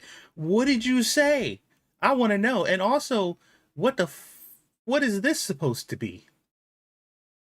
What on earth is this creature supposed to be? Hold on. I pressed a button and it like jumped back crazy far. I don't know what the heck. Hold on. That was like some kind of... Did he go outside and catch a freaking sparrow? asking what color she should paint her toenails, and apparently my answer was, quote, too specific. I'm no longer in her close friends list. I once walked up to a woman She had never heard of Periwinkle. I went to school with since middle school at a bar. Before I could even finish saying hello and asking how she was, a guy put himself between us and asked her if she knew me. She said no. I'm pretty sure they're married now. 22, no That sounds like a realistic story. Okay. driver's license, no post-high school education, never had a job, never kissed a woman, and have horrible social anxiety. Flying bundle of bananas for dinner. Okay. That sounds fairly reasonable. 22, no driver's license, no post high school education, never had a job, never kissed a woman. That sounds believable. We're gonna post this post under believable. Probably along with maybe one other. Maybe like 3 posts in this whole video have been like, all right, that's believable. I'm Albanian. F you. I'm half Jewish, half Indian. It was over at birth. You didn't have to tell us the half Jewish part. We could tell by the circumcised avocado. 5'3". Circumcised avocado. Oh my god.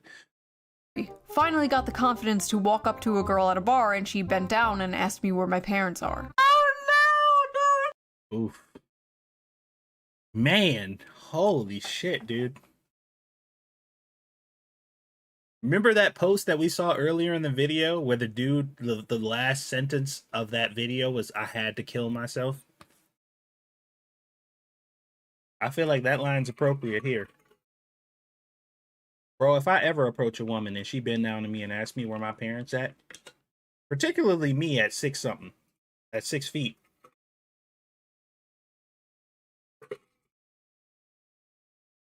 that's crazy. Because first of all, it would have to be an Amazonian for me. That bitch have to be like 8'3". Hyper uppercut.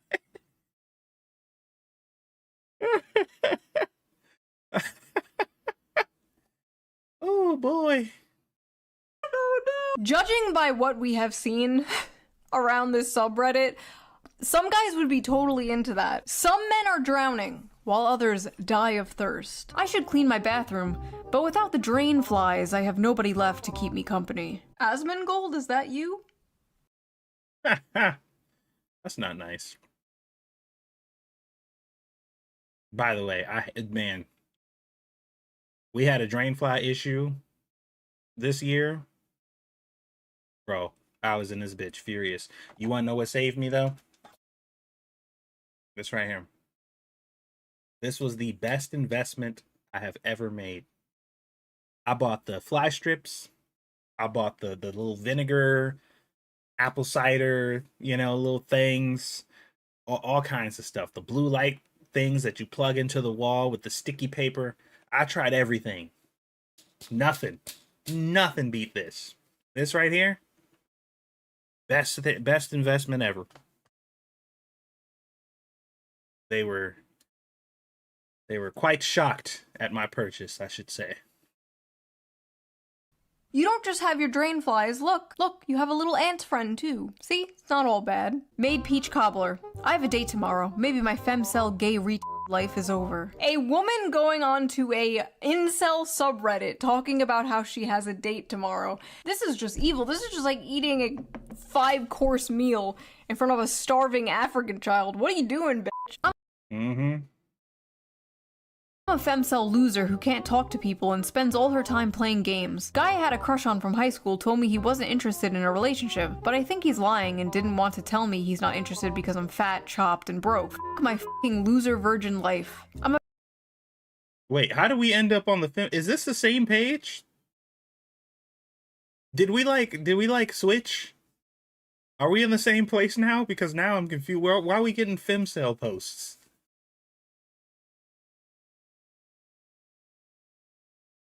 Also, I find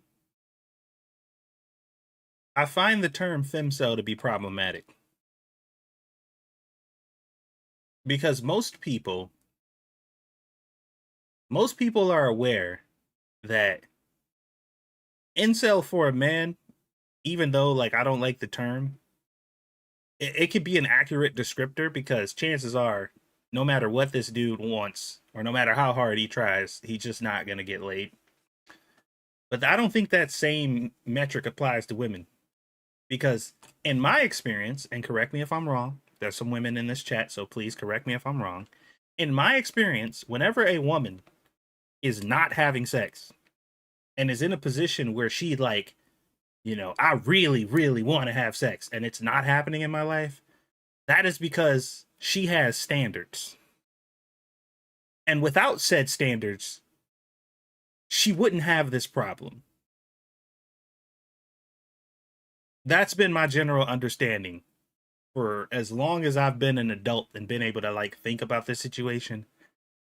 Because I don't know no woman who doesn't have standards that can't get laid. Period. Like, it's super easy. As long as she has no standards, she can get sex anytime she wants, any day she wants.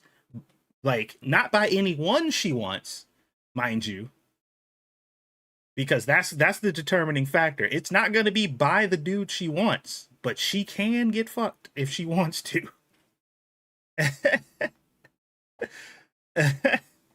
That's been my experience. Because if you're a woman and you want sex really bad and you're not getting it, it is your standards that are stopping that from happening.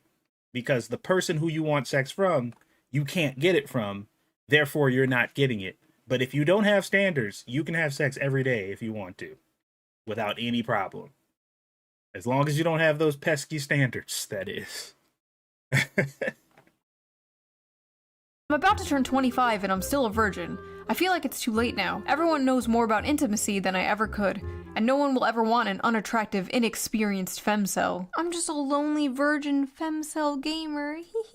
Bro, why are there women in this incel community? They're like f***ing locusts. They come in, they gentrify everything. Sports, politics, board games, video games. Now the incel community, the hating women club is being invaded by women. Is nothing sacred? There's no such thing as a female incel, okay? There's no such thing as a heterosexual... Hold on, is she about to make the point that I just made? Because that would be hilarious. Female incel. Dating and finding a relationship? Different. But any man would f*** you. It doesn't matter how fat, how socially awkward, how ugly. Not any man. That's incorrect. That's it. You see, whenever people have this conversation, they always go a little too far. Like, I was trying to be pretty practical, but when other people talk about this conversation, like she just did now, they always go too far. They're just like, oh, you know, you can't be a femcel because anybody would have sex with you. That's not true. Because men with standards wouldn't. They wouldn't. They'd see a femcel and they'd be like, no. Sorry.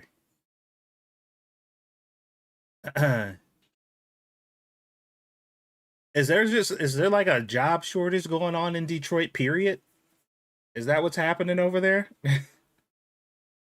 Like, what's going on in Detroit where people can't find a job? Holy crap. I mean, I live in Ohio and I can't find a job either, to be honest. Well, but the problem is, for me, I need a job that is very specifically tied to my very specific schedule because I have an autistic daughter and my wife works full time too. So it's like, it's really hard for me to find something that I can do in a specific time frame that is not flexible at all, which, you know, looking for something like that in the job market right now is damn near impossible. But, you know, so that might be different. Well, it's Detroit. Yeah, that's true. It is Detroit. Men f*** couches. Men f*** rotisserie chickens. You can find a man who will f*** you. All female incels are volcels. That is my hot take. I know I'm a What's a volcel? I saw somebody say that in the chat. Voluntary celibate. Oh, I get it. I get it now. Yes, that makes sense. Okay, it took me a second. I've never heard that. I read it in the chat and I'm like, wait, what's that? Okay, that makes sense. fake cell, but I truly wish I was a true cell. The only woman who truly loved me for who I am is gone from this world, and I'm the only one to blame. I wish I was a true cell so I didn't know what true love felt like. See, that sounds real. Really pathetic, but real. Sometimes when I cook, I like to imagine I'm cooking for a loving partner who's excited for me to join them at the table, but then I turn around and nobody's there and a little part of me dies inside. That sounds real too. That also sounds like a legitimate post. Night I go to sleep thinking about kissing a girl just once. Another man's child has the Sounds eyes real. of the woman I love. She's better off without Whoa, wait. What did that say?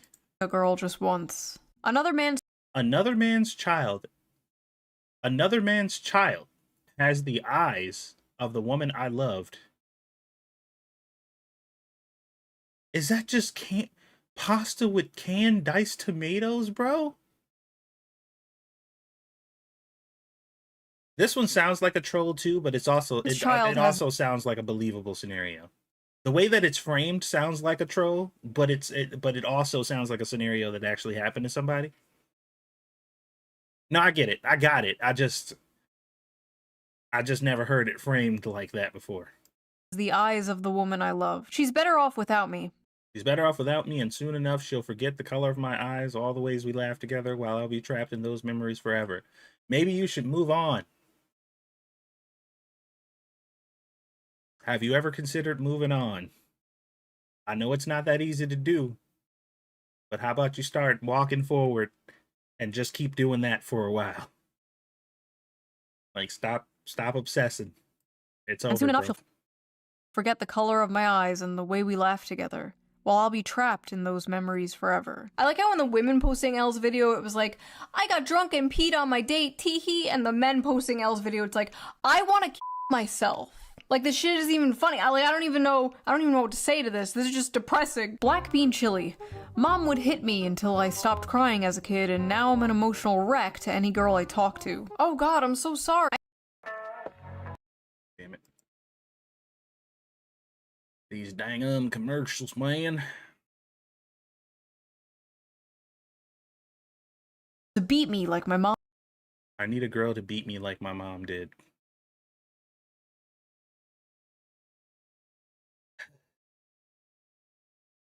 I mean, if you got enough money, if you got enough money, you can make that a reality. Just saying. Mom did. Oh. A Freud cell. I've given up on getting women. My goal now is to get as fat as possible. What a noble goal. That's it. I'm so tired of trying to get a woman. You know what? I'm gonna just get as fat as I possibly can.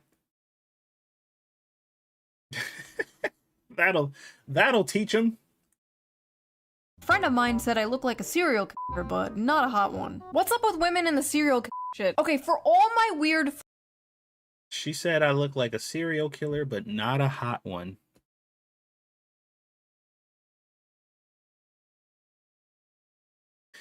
If a woman ever said something even remotely close to that to me, I would literally just walk away. And from that moment on, me and that person do not know each other.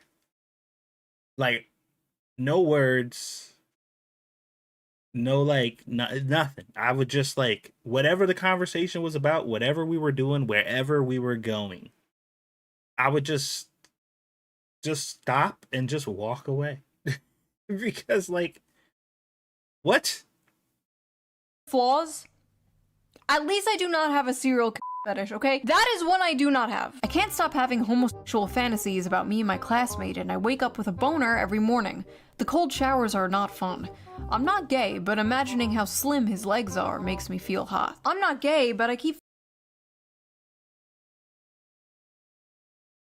Sounds like a troll post to me.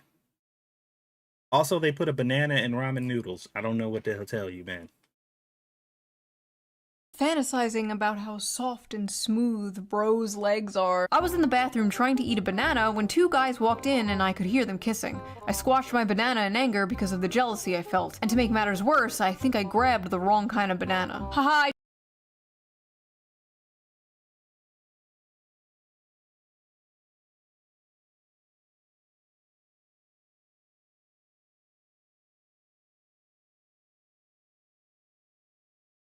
I just accidentally squeezed my dick to the sound of two men kissing. I cook so often for my roommate that I've started to feel like his boy wife. Maybe in another life I was his gatherer trad wife and he was my Chad Hunter husband. Is it time to start femboy maxing? Sometimes I have inappropriate. Just come out, man. I don't... Just come out of the closet, bro. The door's open. It's wide open. If you're posting stuff like this on social media, the door's already open and we can see you. You're not even hiding behind clothes. Like, you're not like in the closet behind the clothes where we don't know that there's somebody in there yet. The door's open and the closet is empty. And it's just you and the little string that hangs down from the light switch where you pull it. We can't see the light bulb. It's just the string.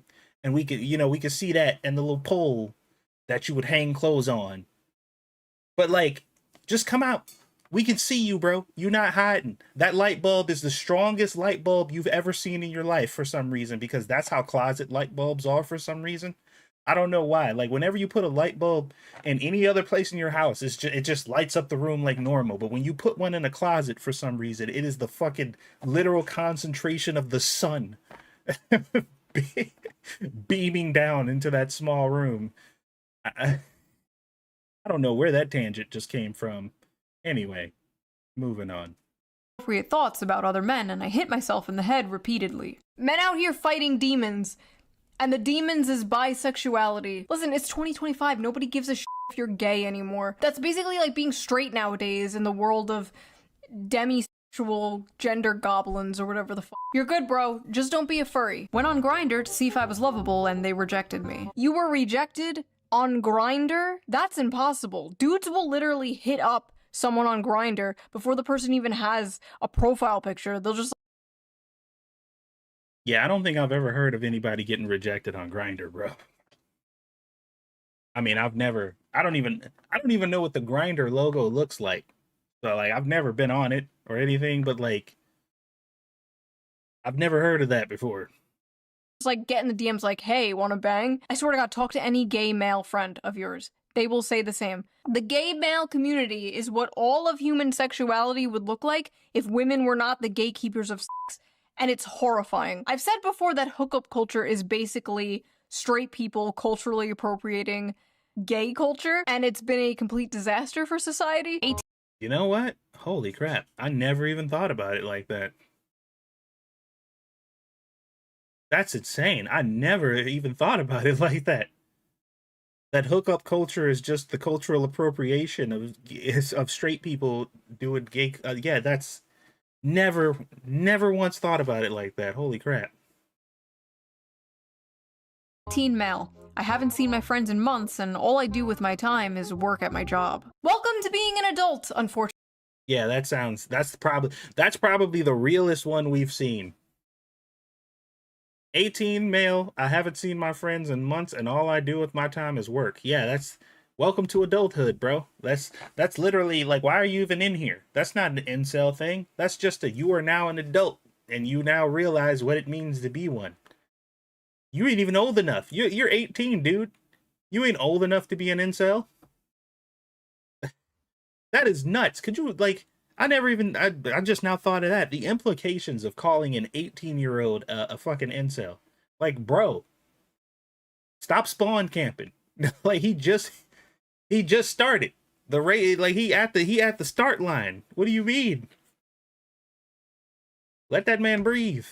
Friends in months, and all I do with my time is work at my job. Welcome to being an adult, unfortunately. Welcome to the next 45 years of your life. I love the people in the comments like, imagine having a job, you have friends? This guy is doing better than like 90% of this subreddit, and he's only 18. It's never been less over for someone. I'm only 16, and I've already wasted my entire life. I'm gonna turn 18 in a few days. I'm below average in everything. If you're 17 years old, you are basically a child. You are a baby. What are you doing on the incel subreddit? Exactly. Like, I swear to God, that's what great minds think alike, man. Oh my God. All these people like, oh, I'm 16, oh, I'm 17. Is it over for me? This was me at 16, okay? Quoting Invader Zim, going on newgrounds.com, and now look. Fucking Newgrounds, man. Y'all know Newgrounds still exists? Y'all know Newgrounds is still a thing. It's still alive and well. I used to be on Newgrounds all the time, bro.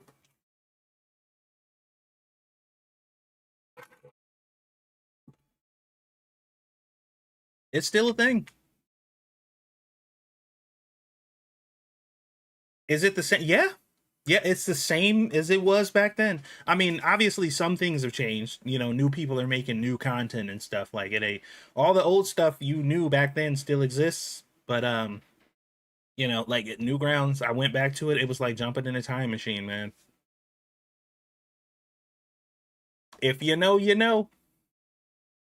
Look at me. You know, on second thought, I am exactly where someone like that would end up, aren't I? Never mind. What I'm trying to say is, it's not over, okay? It's never over, but it's especially not over when you are that young. It's not like you're 36 or something. A pretty girl sat next to me on the bus and I leaked a bit of pre-com. I'm 36. Oof.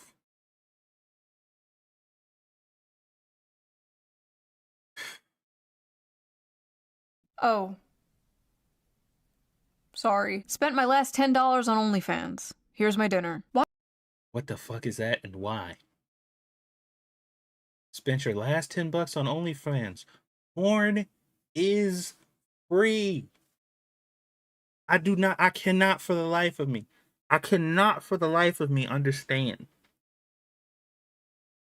why people would pay on OnlyFans when porn is free.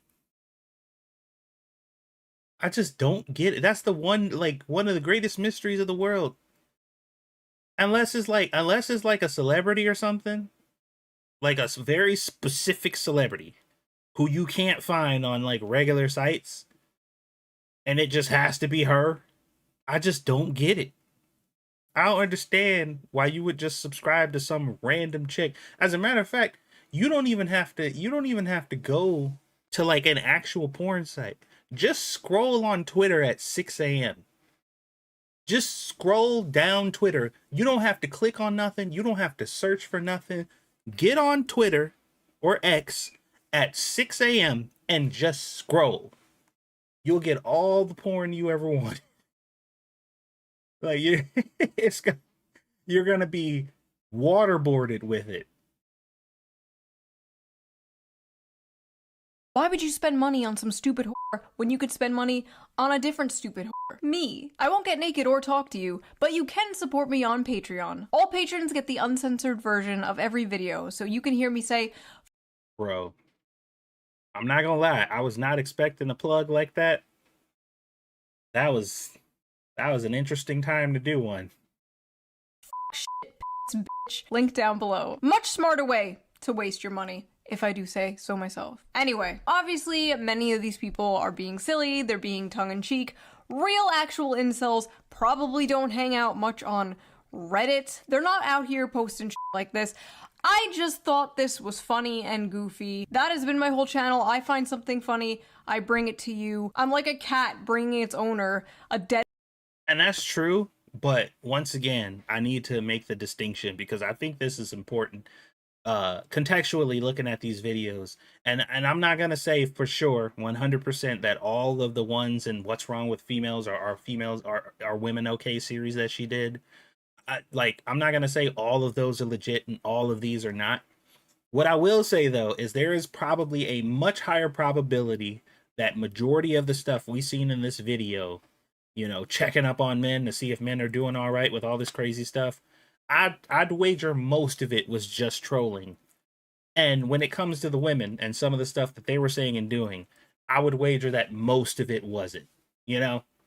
And we can go and watch that video on a separate occasion just to like compare and contrast for everybody who hasn't seen that her other video that she made for women. Because maybe I'm wrong. Maybe, like I said, I am operating on a bias, so I could just be thinking that because, you know, whatever. But I just feel like that might be the case. Dead mouse as a gift. Here you go. What is your biggest L? Maybe I'll make another video like this where I just read Chew on Head's audience posting their L's. But I will see you guys very soon. Oh my god. Dare I look at the comments? I doubt anybody's down here genuinely pointing out their L's. And if they are, I think they're trolling again. All right, anyway. So that was that. That was the thing that I was going to do first. Now the second half of this stream is just going to be us doom scrolling. We all love to do that. All right, let's see here. Also, if you have Instagram and you have not followed me on Instagram, it's at Let Him Cook Insta. Check me out over there because I'm trying to get some traction going over on Instagram. So please do so if you have not. Por favor. I get these vertical videos popping here.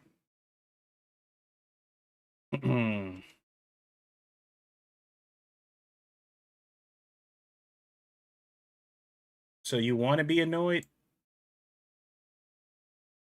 I mean, if I'm scrolling on Instagram, then being annoyed is the expectation. It kind of comes with the territory. Instagram is a very annoying place.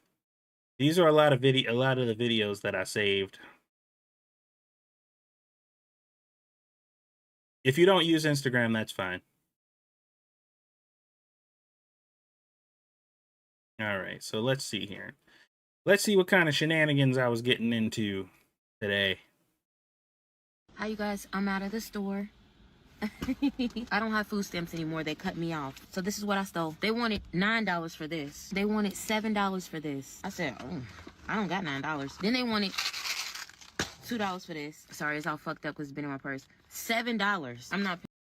So I don't know if y'all saw, but a lot of people, since the whole food stamps thing is now going to not be a thing for a while, they've been going out and saying that they're going to start stealing. They said they're going to start stealing. And some people have taken it even further and said, instead of just filling their cart with a bunch of food and just walking out with it, they're going to bring a bodyguard with them. So that way the bodyguard can beat up anybody who tries to stop them. And some people have gone even further to say that if instead of us having to go through the process of shopping ourselves, what we're going to do is we're just going to start robbing the people who have already done the shopping. So when you come out with your full cart, get ready to run them hands because I'm going to beat you up for it. And, you know, it's the usual suspects. And I wish a motherfucker would. All that effort, but won't get a job. Yeah. You can't even say better job because most of these people are unemployed, which is why they're getting unlimited benefits to begin with. Paying $7 for that. Short ribs. Take off the label so that you don't beep. Get your fucking meat. How many do you think that I got? This lady's now trying to cope and claim it was just a skit. I was just trying to monetize. And that's the point of a skit, is to get that monetization from it. Meanwhile, Okay, so it was just a prank, bro. It was just a joke. You were joking about stealing all that stuff. You know, I'm willing to believe that. And that she just did it for clout to, like, you know, get more more clicks and stuff. Which, you know, is pathetic in itself, but, you know, it's the internet. People do all kinds of stuff for clout, so I ain't gonna give her too much shit for that. But even if that wasn't the case, if you're cultivating, you know, any type of environment to convince people to do that, regardless of if you're joking or not, then you still have some responsibility, you know, for that happening either way. So I don't think that's a good enough excuse. her views and insights will show you that she can't be making more than 100 schmeckles a month. But even if you were joking, was this a joke? More y'all niggas should have started taking shit from the motherfucking corporations a long time ago. Y'all just didn't have that shit in your motherfucking bones. Everything out here is yours. Act more like a white man.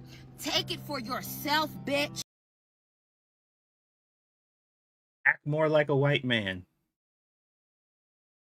Take it for yourself. Everybody knows that there is an epidemic of white men going into grocery stores and stealing groceries. Because they think that they're entitled to them and they belong to them. So, you know, act more like a white man and go into grocery stores and steal groceries because that's totally their thing. Oh boy. Oh boy, these people are something else, yo. Yep, I'm being detained because I expressed my First Amendment right to burn the United States flag in public. But you weren't in public, were you? And that's not what you were arrested for, was it? But we already have leftist content creators making videos. So This dude is claiming that he got arrested because he was burning an American flag, which is his First Amendment right. What do y'all think he got arrested for? Because obviously he's lying, because all they do is lie. Nothing they say is true. They lie all the time. It's all they know how to do. So what do you think he actually got arrested for? Because he told us what he got arrested for, but that, you know, you obviously can't take anything they say for face value. Let's find out, shall we? Let's find out what he got arrested for. Secret Service is currently detaining Jay Carey. He's a 20-year Army veteran, combat veteran, who just burnt a flag in front of the White House. So what was Jay Carey actually arrested for? He was formally charged under 36 CFR 2.13 Alpha 1, a regulation prohibiting unauthorized fires on federal property. He got charged for an unauthorized fire on federal property because he burned somebody else's flag in front of the White House on federal property.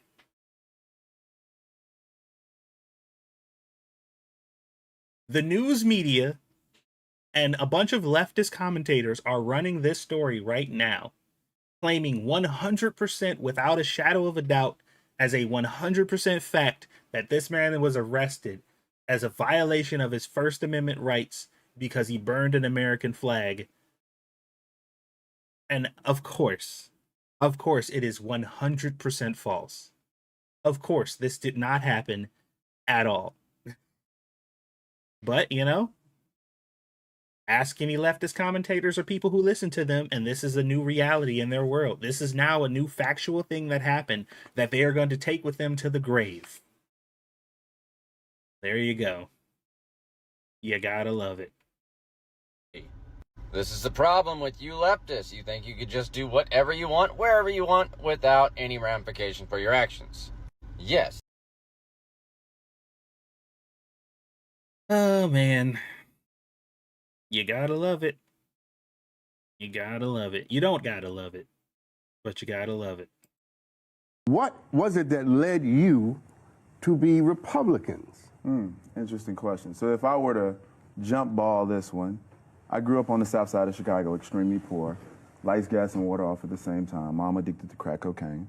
And I grew up in an environment which told me that if you were a Republican, if you were conservative, quite simply, you were a racist. Point blank, period. It didn't matter who you were. That's just what I was taught. So me ever wanting to evaluate or explore the ideology of a conservative was something that was totally off base until one day, having a conversation with an African-American gentleman who was senior, challenged my points of view. Then I went and researched and discovered that the Republican Party was actually started in 1854 in opposition to the Kansas-Nebraska Act, which wanted to expand slavery. Every civil rights bill that was passed in part due to Republican support, including LBJ's 1964 Civil Rights Act. Ain't it crazy how all you have to do is 5 minutes of research and it can completely change your entire worldview, and you find out that literally everything you believed and everything that you followed blindly has been a complete and utter fabrication? That's crazy. You have been dogmatically voting for a group of people that have been actively working towards your downfall since the beginning.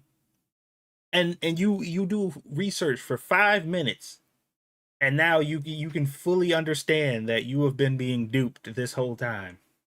It's crazy.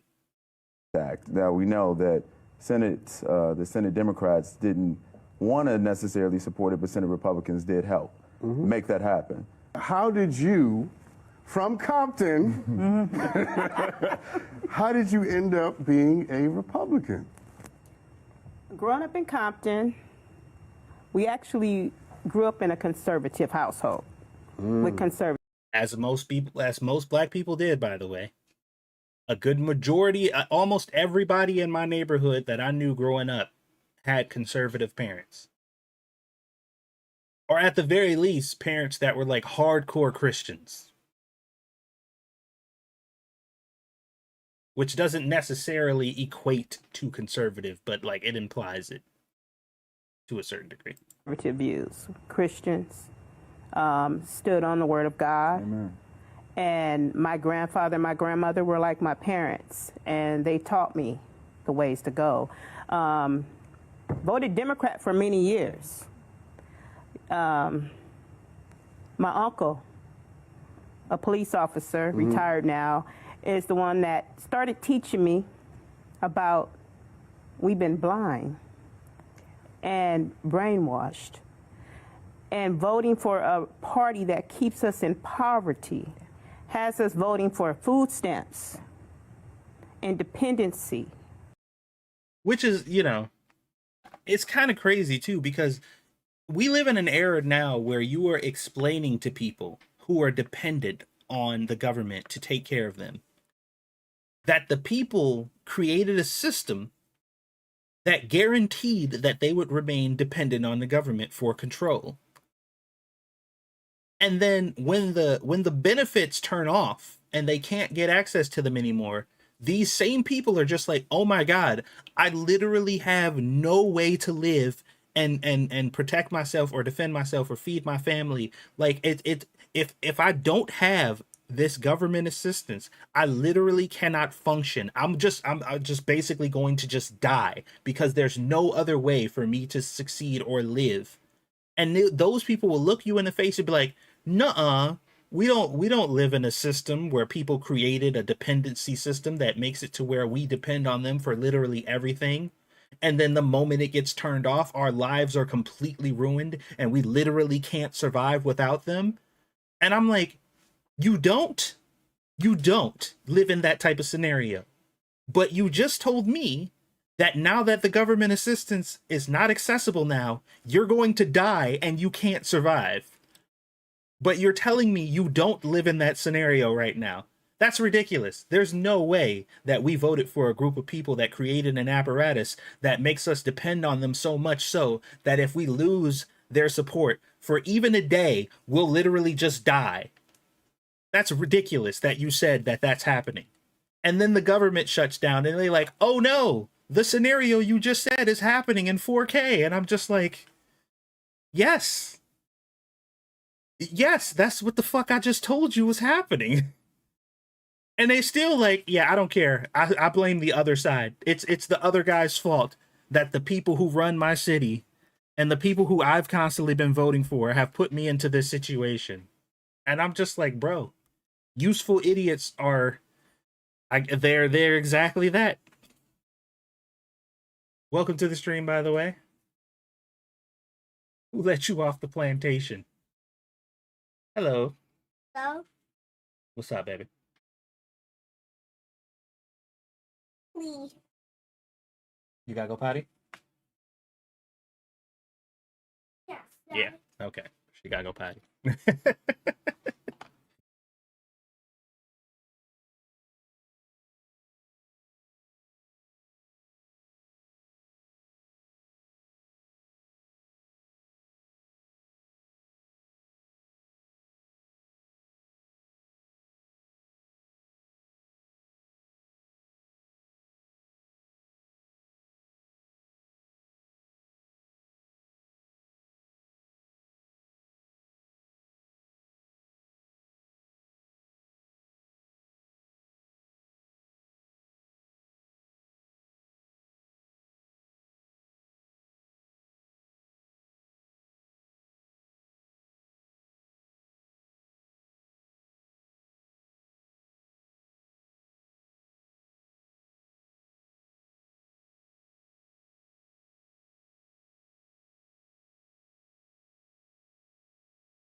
Okay.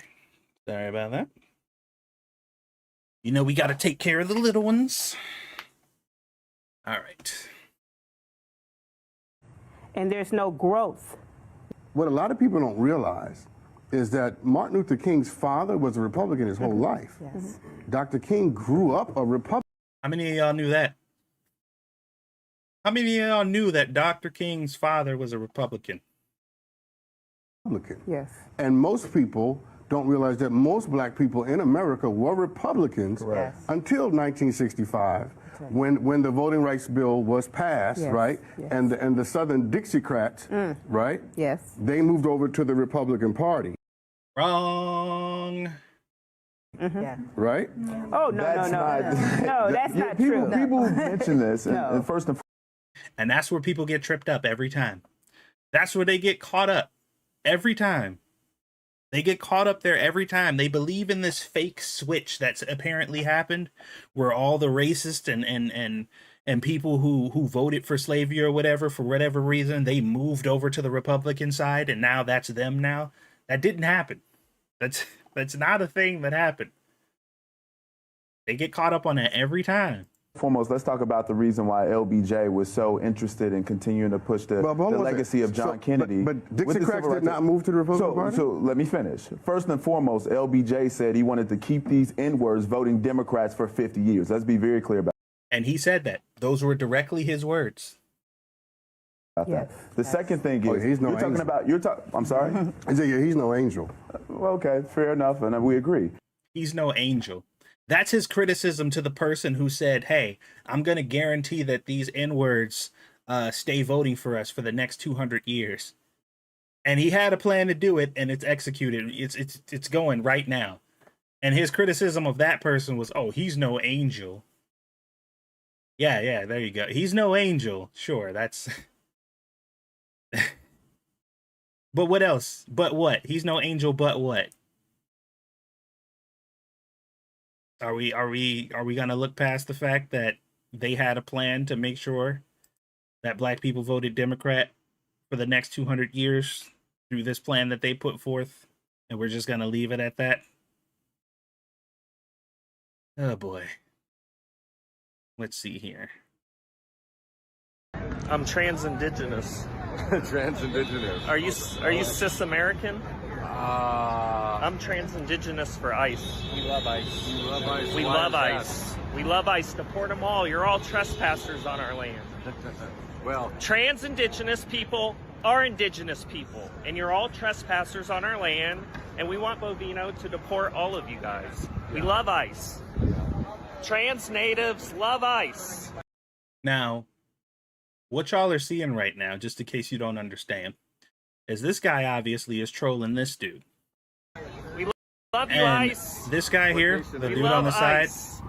this guy here, this is a prime example of your modern day regular liberal. Somebody who literally has no idea what's going on in the world at all. He has no idea about anything. He was given a set of beliefs and viewpoints that he's supposed to believe. He doesn't understand any of it. He probably doesn't agree with any of it, but he needs to make sure that he signals to the world that he is a good person. So he is willing to accept anything that he hears and take it as face value and truth to make sure he's on the right side of history. So this man is going to be struggling in this video when you guys watch this, because he cannot confirm whether or not trans indigenous people are a real thing. He doesn't know, because he's already prepared himself to believe anything and everything that comes from the left so he can be a good person.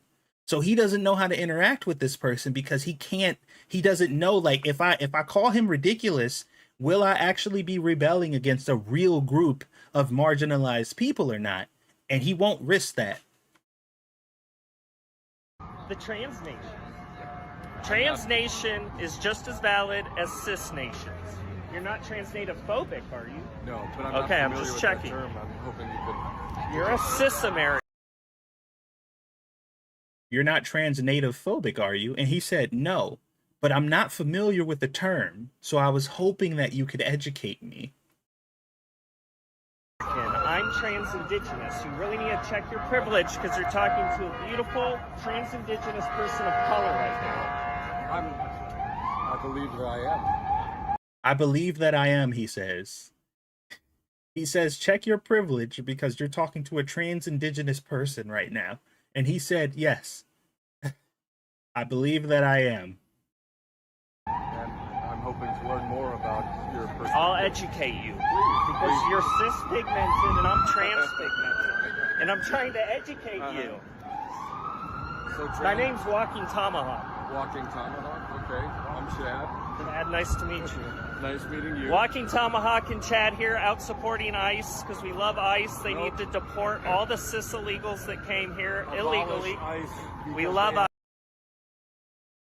Well, the one thing he can confirm is he's not supposed to like ICE. So when he says we support ICE, he's like, no, wait, no. That my masters told me not that one. They told me not to believe that. I know that one. That was on the pamphlet. Smoke Tomahawk. ICE. I speak for all Native American people when I say we love ICE. We love ICE. And trans indigenous people. This is native land. Listen to him. People are indigenous people, and this is my land. And you need to check your privilege. Because you're talking to a beautiful, trans-pigmented, trans-indigenous man of color. What do you mean by trans-pigmented? I was assigned white at birth by my parents' bigoted doctor, but I identify as Native American. Okay. He was assigned white at birth, guy. And this dude, man, I think he's starting to catch on, but like he's just like, bro, I don't know how to interact with this creature because like they didn't brief me on this one. Fantastic. And trans natives are natives, and we're just as valid as cis natives. Sound familiar?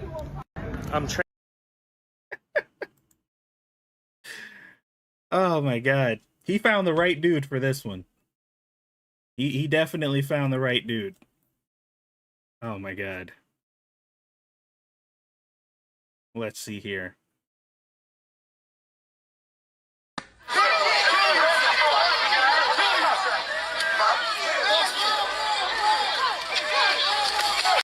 Oh, okay. Yeah, I remember this one. These people, the ICE agents were just walking past them because they're leaving the building, and these people were standing there. And as the ICE agents were walking past, they were pushing them and like swinging on them and stuff like that. And eventually one of them got pissed off and arrested them. So fuck around and find out season is in full effect, y'all. I don't know if y'all noticed, but like these people are actually starting to be prosecuted now for assaulting officers, which is, it's crazy that I have to say like, oh, now this is starting to happen because it hasn't been. But like people are actually having to face the consequences of their actions for assaulting officers and stuff. And it's they're really shocked by it, by the way. Like these people can't believe that this is happening. Like all I did was assault an officer, so I really don't understand why I need to suffer the consequences of said actions. But it's happening. Oh, check out this exchange. Check this out. Obviously, there's a massive change, and I'm asking people, what changed? The type of person that's behind it all changed. President Cheeto? Yep. Good thing or bad thing? Bad. This country is based on immigration. It's based on everything about immigrants coming to this country. Every one of us here is an immigrant from another country. I'm so sorry. I should clarify. This is illegal entry statistics. Maybe I wasn't clear. What's technically illegal? These are illegal entry statistics, and he says, what's technically illegal about doing illegal things? What we're talking about right here, we are talking about record child trafficking, human trafficking, drug trafficking, the most in history, as well as unaccompanied minors coming across the southern border. Why do you think that this is worse than this? Who says that they're trafficking? I mean, this is human trafficking that you're looking at. Where do those numbers come from? Customs and Border Protection under Biden's administration. And that came underneath Biden's administration? I doubt that. And then he fucks off like they normally do. So check this out. Ask me my opinion, and I will give you my opinion on a bunch of bullshit that I was told and didn't verify. And I will say it with my entire chest, full confidence, 100% that I am absolutely correct about this information that somebody gave me that I have not verified and I know nothing about. 10 toes down. This is the way it is. Oh, wait, I'm sorry. Is that facts? Are those actual facts backed up by research that you've actually done? Yeah, no, I can't engage with that. I'm sorry. I highly doubt that that's realistic information. And then he fucks off. They do it every time. They will 100% come to you with 100% conviction and be like 1,000%. I totally believe this thing that was told to me that I've never verified, never did any research on, don't know if it actually is real or not. 100%. This is fact, according to me. And then you show them actual facts and they fucking like, it's like somebody turned on a light in a room full of roaches. They just scat. Like, no, I'm sorry. I refuse to engage with factual information. I'm not an immigrant. I was born here. Well, no, we all are. We're all immigrants. All of us, everybody, every single person in America is an immigrant, except for the indigenous people who were here before. Those people, they were here before, even though they stole the land from the people who were here before them. But, you know how it goes. I've been watching people run away from factual information for days.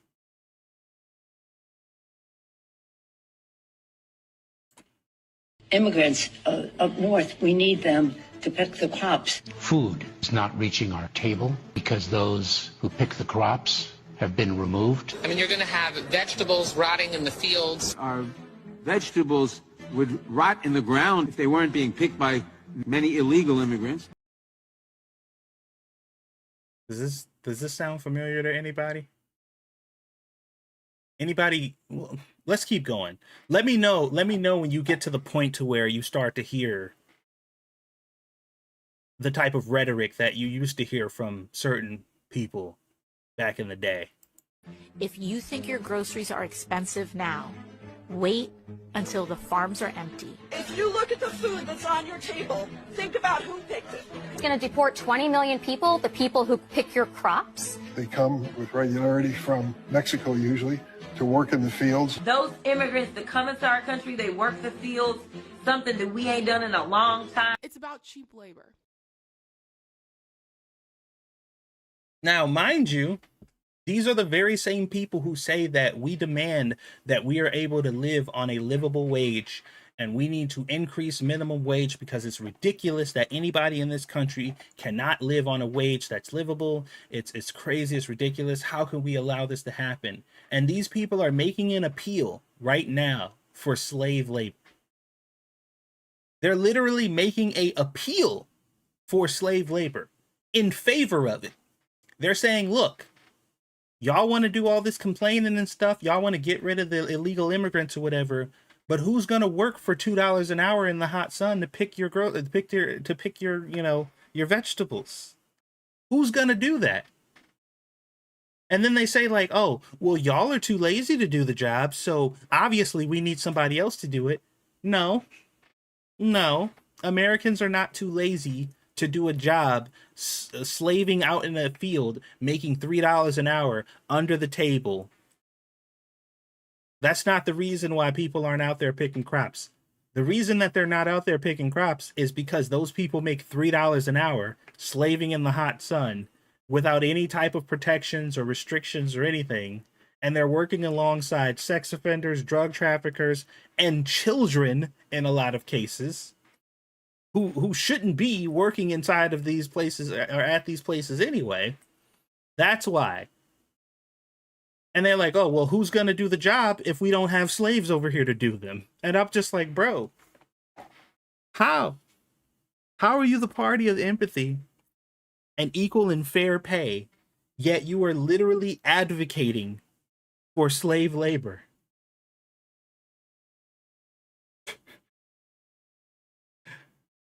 Oh my god. I can't even my brain just can't even comprehend the stupidity sometimes.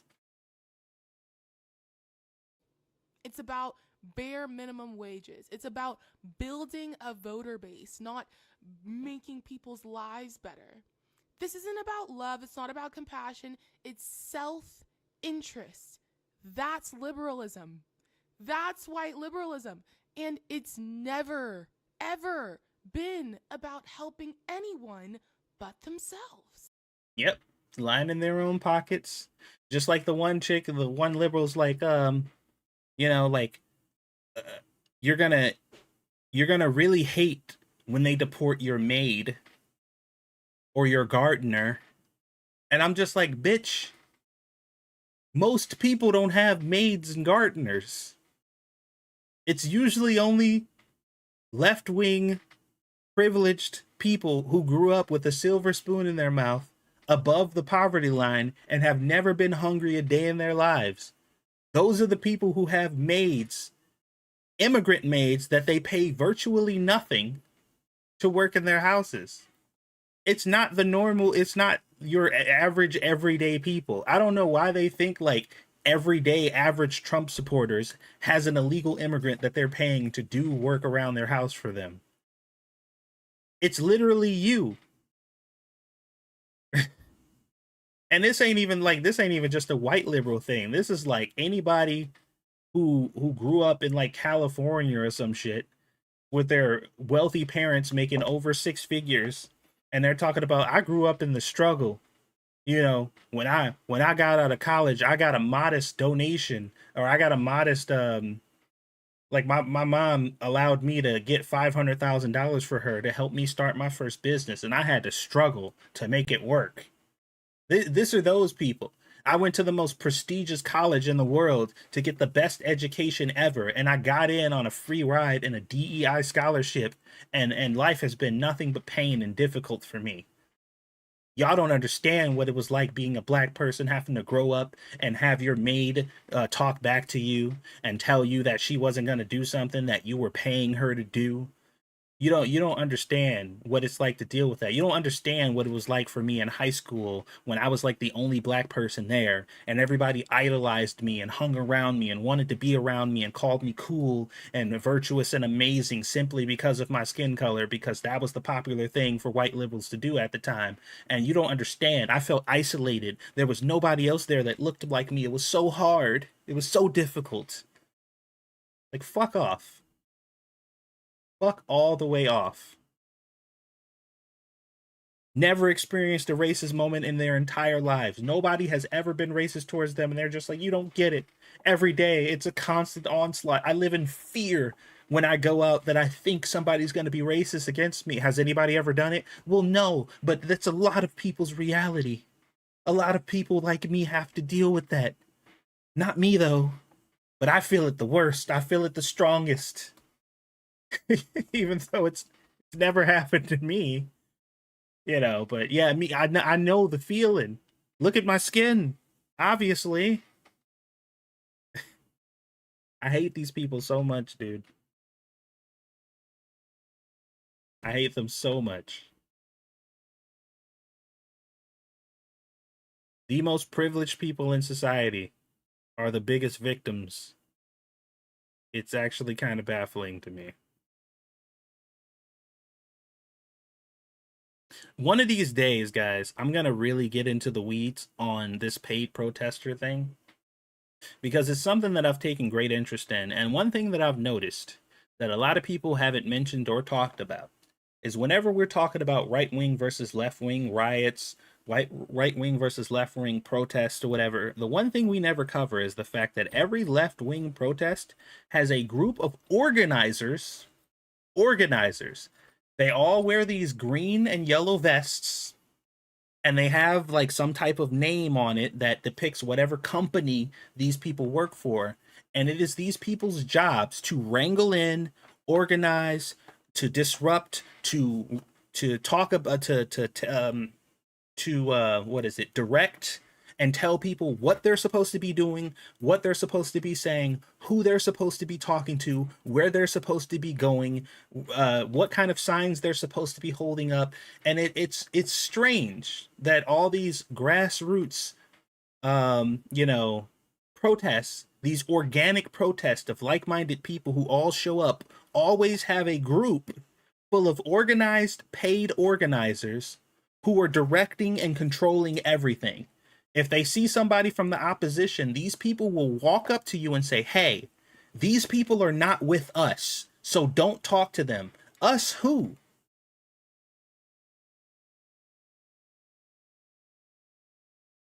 You see them at protests in other countries too. Yes, they're literally flown across the country and across the world in order to perform their job all over the place. These people have salaries. They have actual titled positions. But you don't see that on the right ever. You have never, ever, ever, ever seen a right-wing protest where a bunch of like-minded people came to protest or to boycott or something against anything, where there is a bunch of paid vest-wearing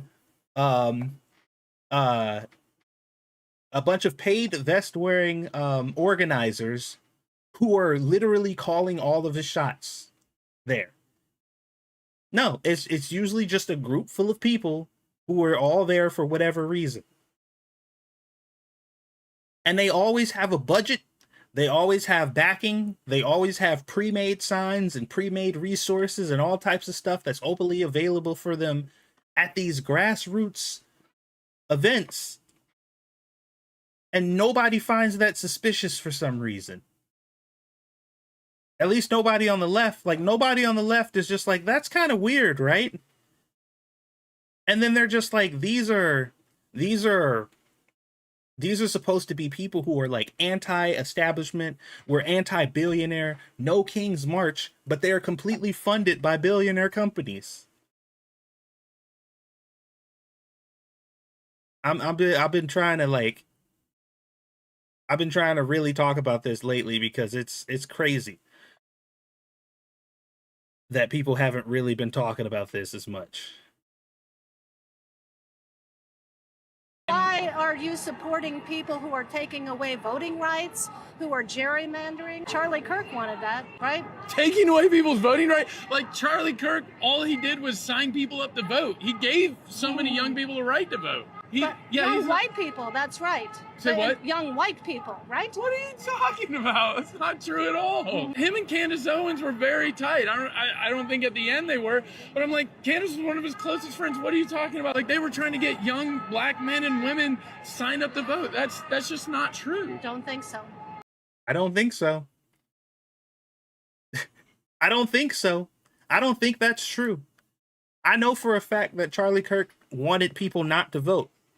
And he did that by going out and getting people to vote. That was the smokescreen. His objective is to get people not to vote. That's what he wanted. And then he's like, oh no, he got people to vote all the time. Yeah, but it was white people. No, but it wasn't white people. Well, I don't believe it then.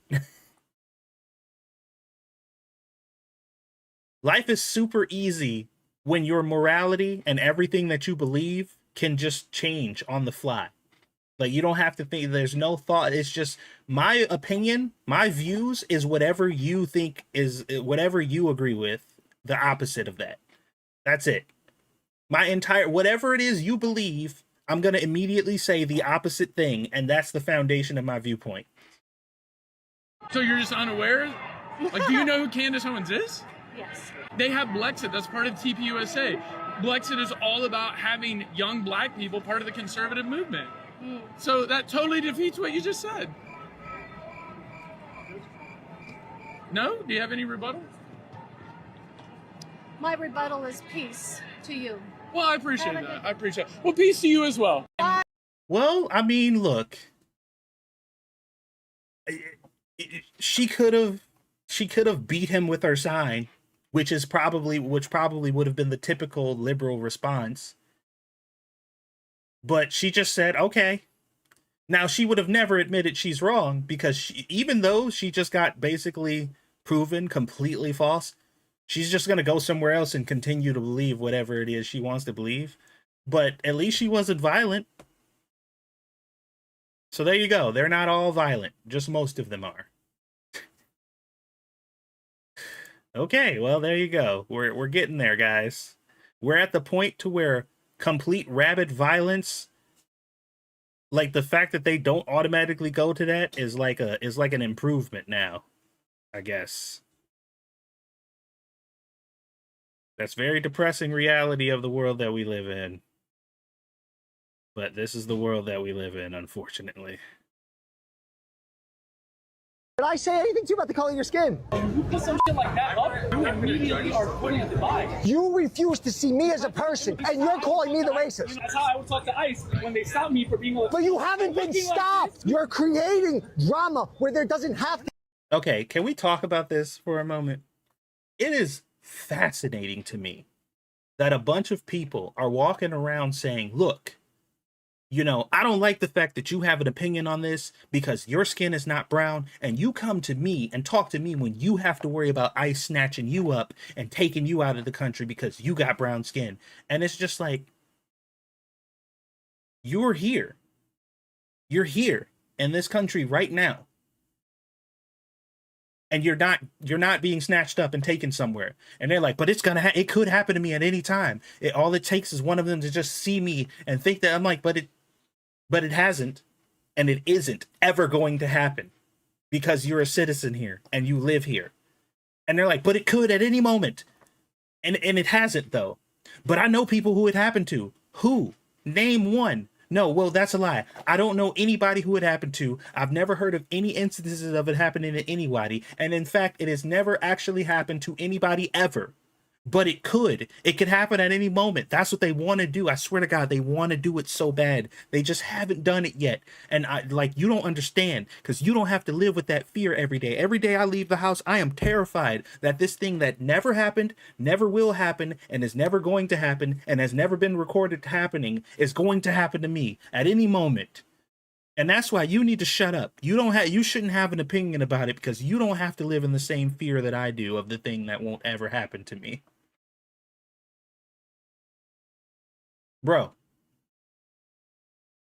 how did we get here? These people are terrified of a thing that literally can't happen. They've never seen it happen. They've never witnessed it. They don't know anybody who it's ever happened to, but they will tell you to your face that they live in the fear every day. And then after he gets done with this conversation, after he tells this dude that he doesn't understand because he's not his complexion and he'll never have to live in that fear, he's going to continue to freely walk about the world like it never happened. And then find somebody else to tell that he's terrified of this thing happening. He ain't got no mask. He not covering himself. He's not in hiding. He's completely out in public telling you that there is a guarantee that ICE is looking for specifically him right now so they can throw him back to wherever he came from, despite the fact that he was born here.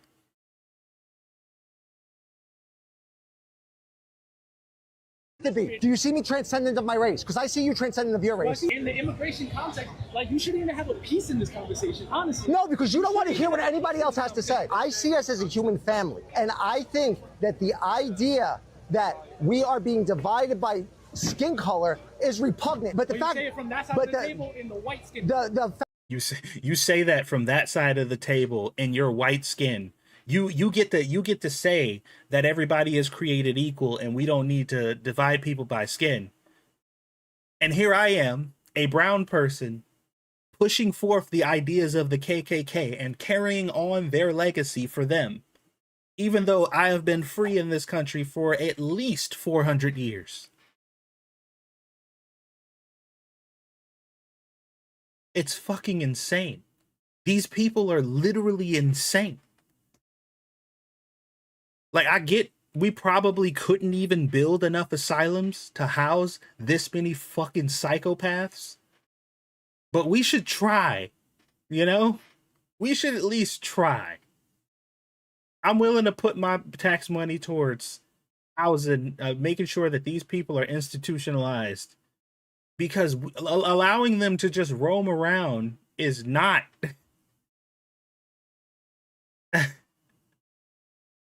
Allowing them to roam around is just not okay. 200, I meant. Sorry. I didn't mean to say 4.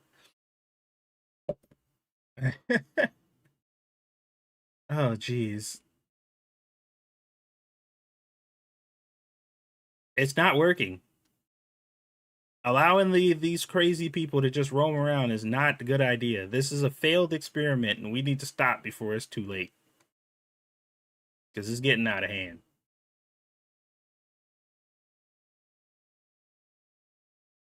All right. Let's look at some YouTube stuff, because I know I got some watch later stuff on YouTube.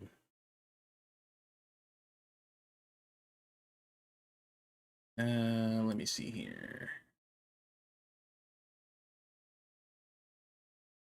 I hate how different I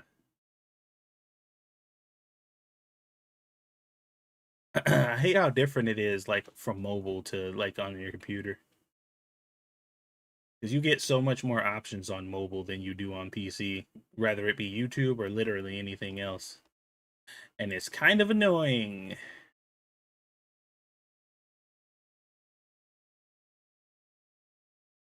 All right, let's see here.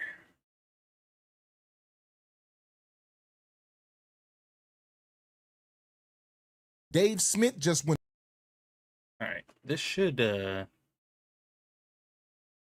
should be able to switch this up through here.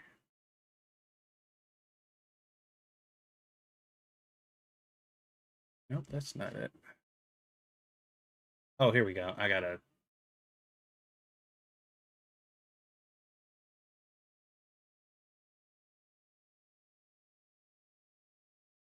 Nope, not that one. This one. Okay. Now I just need to adjust the size.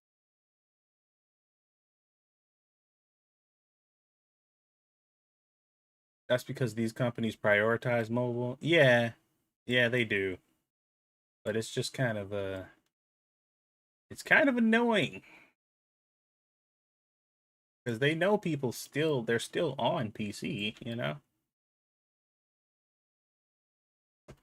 When scorched earth on Barack Obama. What a disgusting piece of who will burn and the butcherer of Libya and Syria and Yemen. That every time he's campaigning for somebody else, if you're not voting for the person who he wants you to vote for, his answer is that's because you're a terrible person. Michelle Obama got on stage at the DNC and goes, I know a lot of people are upset by me because when you're a black woman, people don't like when you have a strong opinion. As if the only reason we could be upset with Michelle Obama is because she's black and a woman. Look, I'm not gonna lie. I was one of those people that voted for Obama in his first term because I was genuinely hoping that, you know, the change that he was talking about was gonna happen. But after that first term, I was just like, oh no, I know exactly what this dude is about. Like the fact that Obama came out and was just like, y'all need to vote for Kamala Harris. And he went to that place to scold all those black dudes. You guys remember that when he went to the place and he got on all those black dudes' cases for not supporting the black woman because he said, you need to vote for her because she went to school with you guys. She grew up like you guys. She knows your struggle. She understands what you guys been through. Like, and the fact that you were even considering not voting for her is concerning to me. And you guys are just making excuses and I'm not really tolerating it. You know, he went in and went Uncle Phil on everybody and was just like, hey, you know, I'm very disappointed that you Negroes are not responding in a way that we trained you to do. This is a black woman who's running for something and you need to support her for that very reason alone. Anything else is unacceptable. And now when it comes to Virginia, he supported the white liberal lady instead of the black lady who would have been the first mayor or governor, whichever, I can't remember exactly which one they're running for, whatever, but he threw the black woman under the bus and was just like, no, I support the liberal lady who also supports the guy who said he wants to murder his political opponent's children. That's who he decided to side with. Governor? Okay, yeah.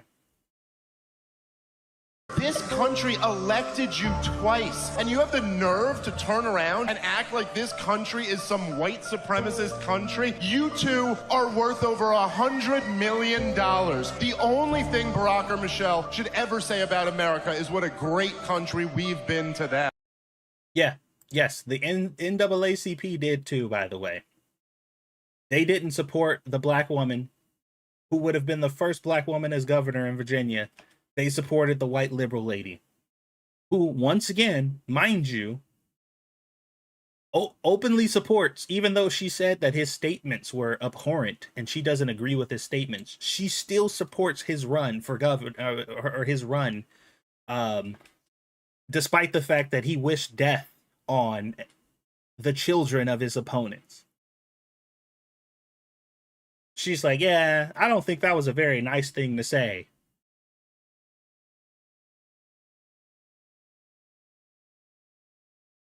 Jay Jones, yeah, that was the dude.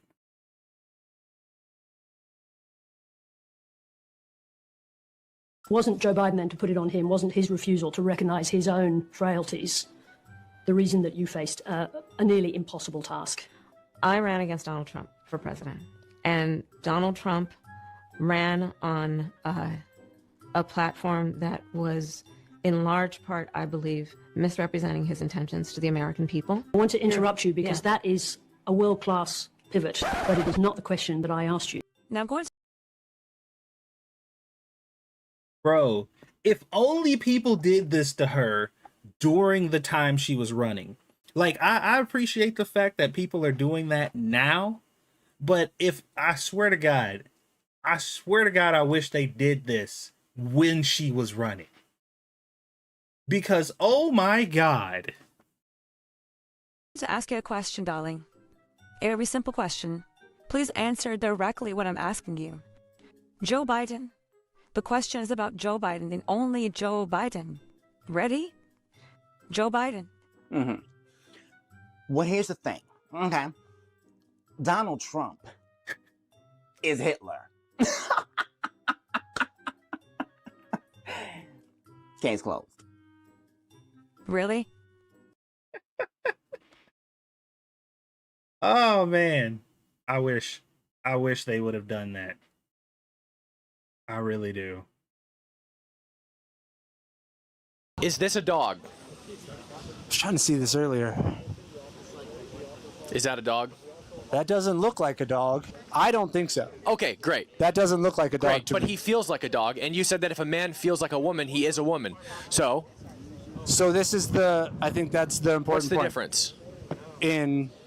In why a man who feels like a woman is a woman, but a man who feels like a dog is not a dog. Okay, let's take your sort of wild connection No, I here want sort an of separately. answer. I just want an answer. What was the question? Why is it that a man who feels like a woman is a woman, but a man who feels like a dog is not a dog? Because a dog is a biological definition, and a woman, like I said, Right, here we go. Where's this coming from? This is the second person that I've heard say that there is no biological definition for a woman. Like they're saying this like it's absolute fact. This is the second person I've heard say this. That a person can't be a dog if they say they're a dog, but they can be a woman if they say they're a woman, because there is no biological definition of woman. is a gender definition that has changed. The definition of a woman is an adult human female. The definition of a female is a person who falls in the sexual category capable of bearing children and producing ova. A man cannot be a woman, just like a man cannot be a dog. And if you want to say that we've changed the definition of women to include men, I would say, why can't we change the definition of dog to include men? I would say that language is fluid, and we absolutely could. Okay, so this guy can be a dog. In some world, change the definition of a dog. I'm going to hold you to this. I want an dog. answer. Can that guy be a dog? A biological dog, or have we I'm changed asking the you, definition can he be of a dog? I'm just asking you. Can he be a dog? In the way that the Is it definition possible? stands now. Is it possible? In the future? Is it possible? Now or in the future? Is it possible at all? Yes. It's possible for a man to be a dog. If the definition of dog changes. Okay. That's it. If the definition changes, then boom. That's all it takes. And it's crazy because these people, like I said, in order to make the point that he's trying to make now, he can say something so stupid and ridiculous. But he will never apply this to other things, especially if it negatively affects him. So, for example, if I change the definition of property to mean that whatever I deem to be my property belongs to me, and take away all of the nuances of what it takes to even obtain property, all of the things that you have to follow and the logical consistencies you need to put in order to recognize something as somebody else's property. But if we decided now to operate on a system where, as long as I change the definition of what property is to mean that I consider anything property is whatever it is that I lay claim to, then it belongs to me. You're saying that you're okay with us living in a society where I can go around and be like, hey, anything you own belongs to me because I claimed it as my property. So that new car you just bought, that's mine. And it's like, no, I bought this car. It belongs to me. No. But I said it's mine, though. And I recognize your car that you purchased as mine. So it belongs to me. And they're like, that's bullshit. That's not correct. That's no, but the definition changed. So now property means anything that I lay claim to. And because the definition changed, you have to go along with it, right? And they're like, no, I don't like this because it negatively affects me personally. And I'm just like, oh, so your brain does work. Like, so you do have the capacity of thought. Hello. You go potty? No. Okay, go play in your room. All right, let's see here. These people are so stupid. I'm going to start identifying as a black man. Well, you can't do that until they change the definition of what it means to be black, which you can just do, by the way. That's why racism means prejudice plus power now, and not just being a racist. It doesn't mean just doing racist things, considering yourself to be more superior than others, or judging people on the color of their skin, whatever. No, it's prejudice plus power now because somebody changed the definition, and now that's just the thing now. So now an entire subset of people are not capable of being racist because somebody just said so. And that's how it works, I guess. Even though there was no universal acceptance of the changing of said definition, some fucking weirdo just decided, I'm going to change this, and everybody who wanted to agree with it was like, cool, that's our new definition now. And the rest of the entire planet was just like, oh, I guess we don't get a say. And that's just how it works, I guess. Oh boy. Fake news media is the enemy of the people. Check this out.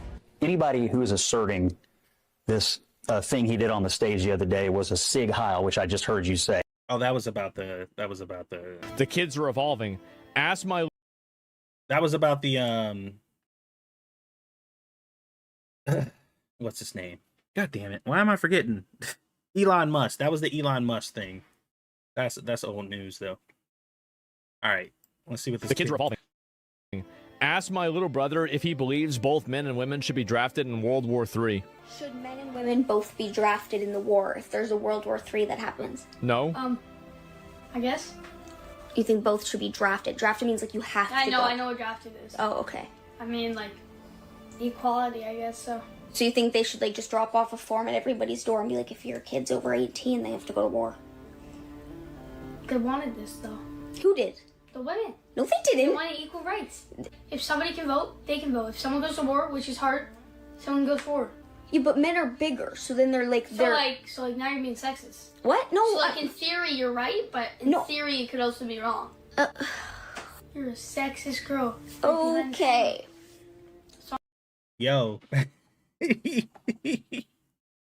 Yo, this next generation, hold on, man.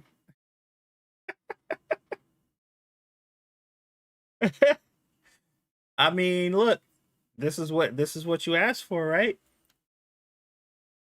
That's crazy. How old is this kid? He's like probably like 14, bro. That's nuts. Kid has a point. I mean, look, I'm just saying.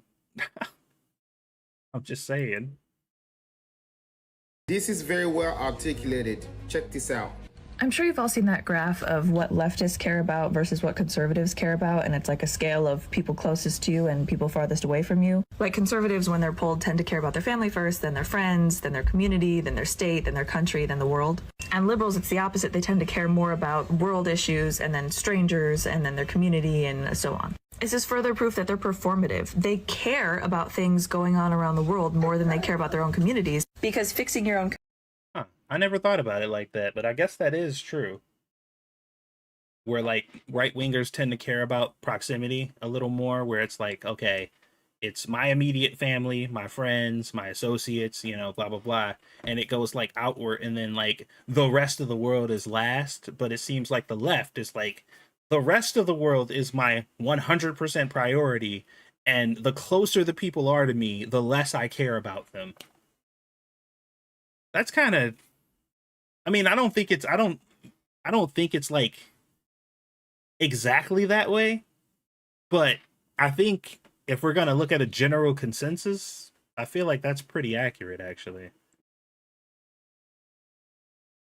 We're doing what our fathers and grandfathers were scared to do. We're teaching our sons and young men to actually hold women to the standards they claim to believe. You can't do that.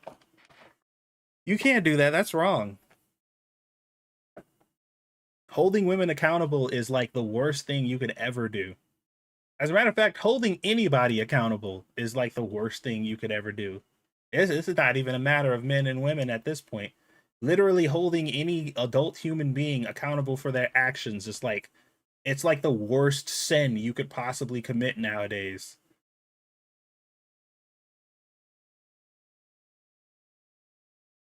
She hit them with pure truth and they lost it. Julia brought up earlier in the conversation that she thinks that what this is all about is Trump doesn't want to leave. He's building, these sort of edifices that he wants to enjoy for a long time. He's also been asked about having a third term, and he could just say the Constitution bars me from having a third term, and he won't say it, which kind of feeds into what Julia was saying earlier today. I think he likes that we're talking about this right now. I mean, but look, as far as the ballroom goes, Trump has had a bee in his bonnet about this ballroom since the Obama administration, when he said that he wanted to give Obama money to build the ballroom. He's wanted to do it since then. There was reporting that Biden... I didn't even know that. He was talking about the ballroom in the Obama administration. I didn't even know that. So he wanted to give Biden money to do the ballroom initially back then. I didn't know that. That's new information to me. And Obama staffers were saying, we need this. Yeah. People were in porta potties. And look, porta And I gotta potties, say, imagine to foreign hear dignitaries in porta potties. the outrage from the left, though, it feels extremely ironic that these are the same people celebrating statues being torn down of George Washington and Alexander Hamilton, and now there's concern about erasing history. It kind of feels like the outrage is all over. Let me just say that Oh, by the way, did you guys see the Breakfast Club interview with Abby from CNN, where apparently if she's not in the CNN building, she has the capacity for like actual normal human being thought, because she was saying some crazy stuff that you would never hear her say on CNN, like basically complimenting Trump and talking about, Trump as a president and the type of stuff that he does and why people probably like him and stuff like that. I was like, I didn't even believe that was her, because I personally, I have never ever seen Abby outside of anywhere than that room. I've never even seen a picture of her in any other setting than that room. So like that's like seeing her somewhere else. I was like, no, that's not Abby from CNN. She lives in that room and never leaves, right? So I was shocked to see her just not even there. But she was talking to Charlemagne and she was saying some shit that I'm just like, whoa, what happened? Why didn't you say anything like this on CNN? Like shit that I think she gonna get in trouble for when she go back there. Like, I don't know if she was supposed to say that kind of stuff. But yeah, I was actually pretty shocked at that.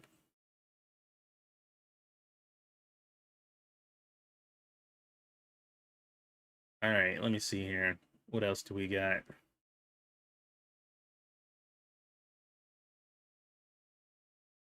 This Liberals lie got exposed by Michael Knowles in just a few seconds. The ballroom, I'm sure, is not to him a massive priority compared to trying to find peace around the world, but surely he can do two things at once. Caroline Leavitt came out just days ago and said that the ballroom is his priority. And again, the fact is that Donald Trump did not run solely. Oh my God, have y'all been hearing this lie? The Democrats are so fucking retarded. Like they really believe that their constituents are like, don't watch TV, they don't watch the news, they don't do any research. They're like, our voters are dumb. Like they don't know any better. We can tell them anything, and even if there's evidence against it, they'll just believe it anyway. Because now they're trying to push this lie that the press secretary said that that Donald Trump's #1 priority above all other things, and I mean everything, above all other things, not the government shutdown, running the country, domestic and foreign interests, like they said his #1 priority is building this ballroom. And every time people bring up him doing anything else, these dumbass Democrats come on and is just like, well, his press secretary said that his #1 priority is the ballroom. On releasing the hostages. He had plenty of promises that he didn't. Where are the Epstein files? Those weren't released. Right, what you just said is a total lie. I'll let you get away with some of the other exaggerations, but what you just said about Caroline Leavitt is a total lie. The question was, in addition to the ballroom and the Rose Garden patio, is the president looking at any other renovations or significant kind of projects here at the White House? Not to my knowledge, but he's a builder at heart, and so his heart and his mind is always churning about how to improve things here on the White House grounds. But at this moment in time, of course, the ballroom is really the president's main priority. And her response was the question. In addition to the ballroom, are there any other projects that the president is working on as far as construction or changes to the White House that he's thinking about doing? And she's like, nope, that's the only one. That's his priority. And the Democrats were like, yes, we got her to say it. Clip that shit. And then they went to the internet and was like, see? She said that Donald Trump's only priority is this. And then the editors there at CNN and at the other places, they were like, bro, did you hear the question before it? And they're like, no, just cut it out. It doesn't matter. And they're like, but this is televised. It was on TV and anybody can go see it at any time and get the context and know that we are lying. And they're like, no, our voters aren't going to do that. They're dumb. They're stupid. They're not going to look up anything. If we tell them anything, they'll believe it without any question. So just post it. And they're like, dude, they're going to know. And they're like, no, they're way too stupid. They won't believe it at all. Even if you show it to them and you show them the context, they still won't believe it. So just post it. It's fine. We have the dumbest voters in the world. And they're just like, okay, go ahead and put it up there. And sure enough, the dumb fucking leftist Democrat voters were just like, oh, that's what he said, though. He said those words. And that now it's just fact. She said those words. It doesn't matter the context. We're right, you're wrong. Like, bro. I just don't even...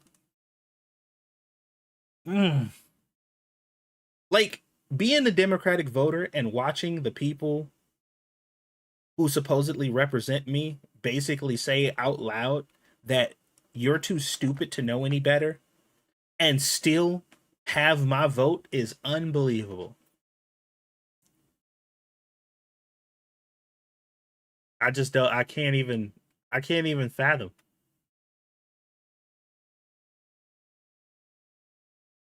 My brain cannot comprehend that, but it's a thing.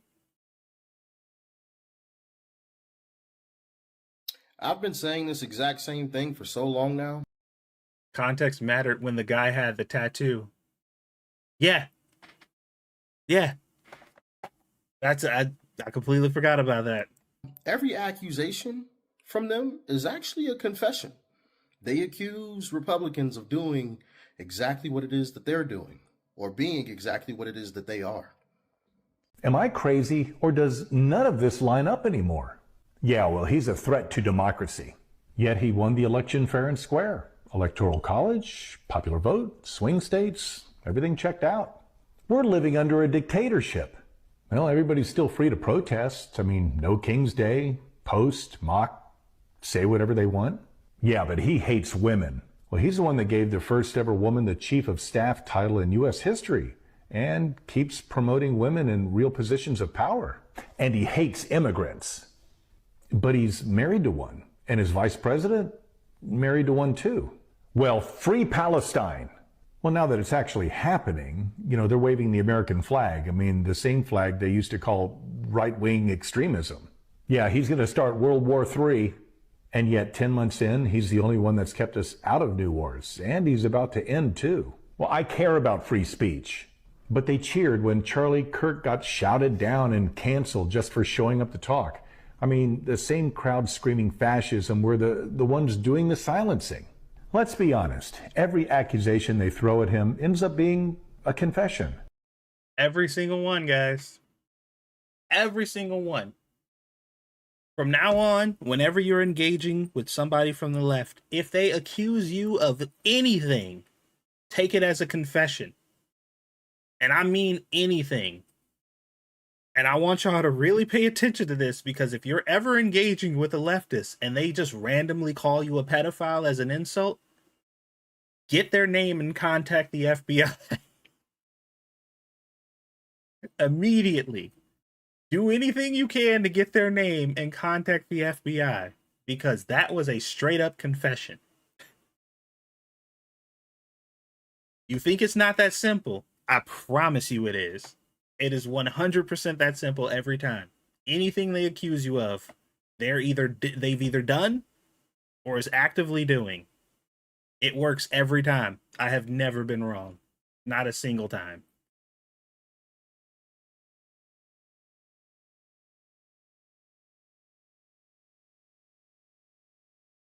Lefty TikToker sobs uncontrollably because her family members support Trump. If you, like me, have lost a family member to MAGA. Oh my God. Lost a family member to MAGA. Did they kill them? What happened? Are they gone now? You have no access to them? Did MAGA like whisk them away into an alternate dimension? How did you lose them to MAGA? I don't get it. God, this bro. video may be for you. I've tried my damnedest not to come on here and crash out. No, crash out. Guys, don't get upset. Don't be annoyed. With Just the laugh. exception of the day after the election. But what I do give a fuck about today is this interview. He's going to get a third term. So Trump 28. Trump is going to be president in 28. Oh, hell yeah. So I sent that clip to my brother. Oh, by the way, what do you guys think about this? Me and my wife have been talking about this idea of Trump having a third term, because they're claiming that he's going to have JD Vance run, and if JD Vance runs, he's winning. Guaranteed. There is literally no chance that he doesn't. It is a 100% victory. Now, I don't know for sure if anybody else runs. Like, they could probably put forth another Republican, and I don't, like, maybe, who knows. But one thing I do know is that the Democrats have nobody. They have nobody. Not a single candidate they have is worth any salt on the Democrat side. They got nothing. They think they have people. They got Gavin Newsom and AOC, but I mean, just give up. Just literally give up. If you're gonna run those two, we might as well not even have an election. Like, but anyway, the idea that Trump is going to have the idea that Trump is going to have JD run, he's going to do his maybe like 2 years of his first term, because if JD runs and he wins once, he's definitely going to win a second term. And then drop out in order for Donald Trump to become president again. That's the running theory. That's the game plan. That's what people think that Trump is planning to do.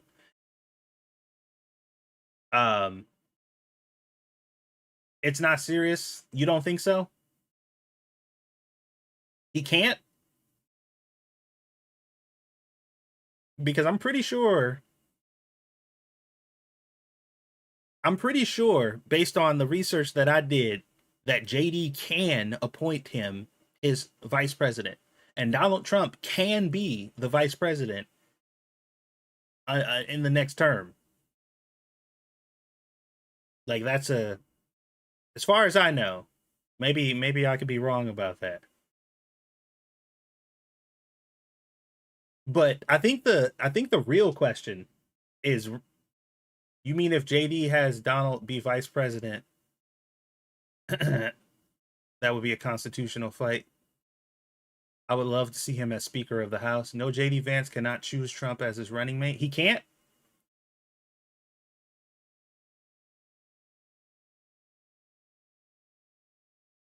I swear I thought hold on. We'll do ChatGPT because this is the best source I know. Can JD Vance select Trump as his vice president? Well, I know. Hold on. Let me see. Hold on. No, JD Vance cannot select Donald Trump as his vice president under U.S. Constitution. The presidential candidate, not the vice president candidate, selects the VP. Okay. Okay. So if Vance were a presidential candidate, he can pick someone as his running mate, but he could not pick Trump to fill the vice president slot under him. ChatGPT loves to lie to you. You need to, well, it depends. You have to know how to ask the questions, because I always probe ChatGPT because I know the information that they give you to the first question is usually pretty tailored to whatever specifically you asked. But if you probe, you can get deeper answers. And that's why I tell people, like, whenever I talk to my mom and my brother and stuff, because they be using ChatGPT, I'm like, don't ever ask GPT one question. Always probe and ask further questions and deeply and specify and keep specifying. Because I swear ChatGPT will straight up lie to you sometimes, or they will give you information that's contextually confined to the question that you specifically asked without any consideration for other stuff. So okay, I'm gonna ask ChatGPT, in what scenario can Trump become vice president in the upcoming election?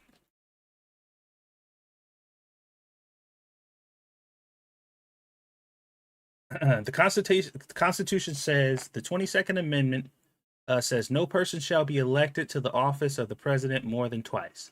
The 12th Amendment says no person constitutionally ineligible for office of the president shall be eligible for vice president of the United States. Because Trump has already been president twice, he has reached the elected twice limit under the 22nd Amendment.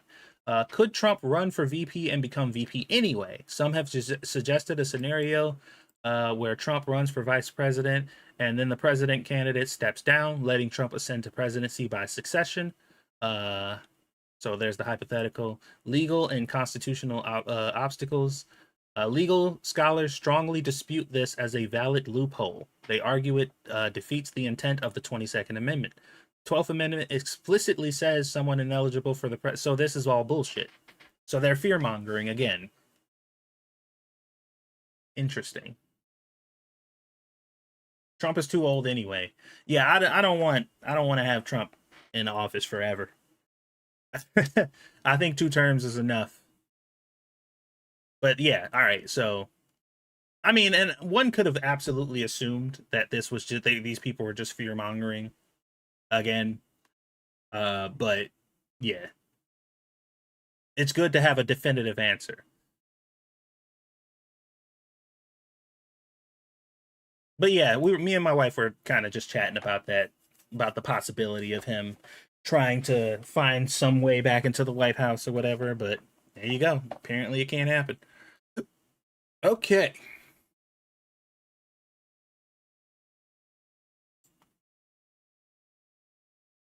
So in case you're wondering if there were any questions, this is a priority of Democrats when it comes to things like illegal immigration. They care more about the optics and not the actual act itself.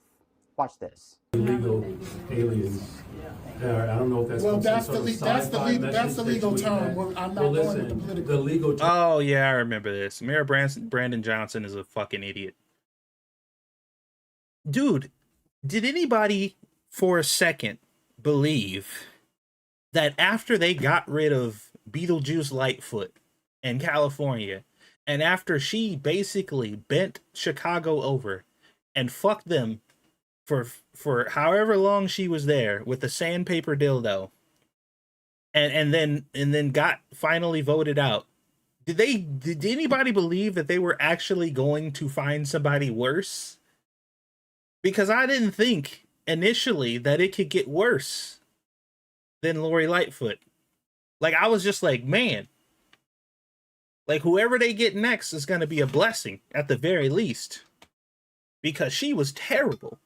By every definition, she was horrible at her job. And they managed to find somebody even worse.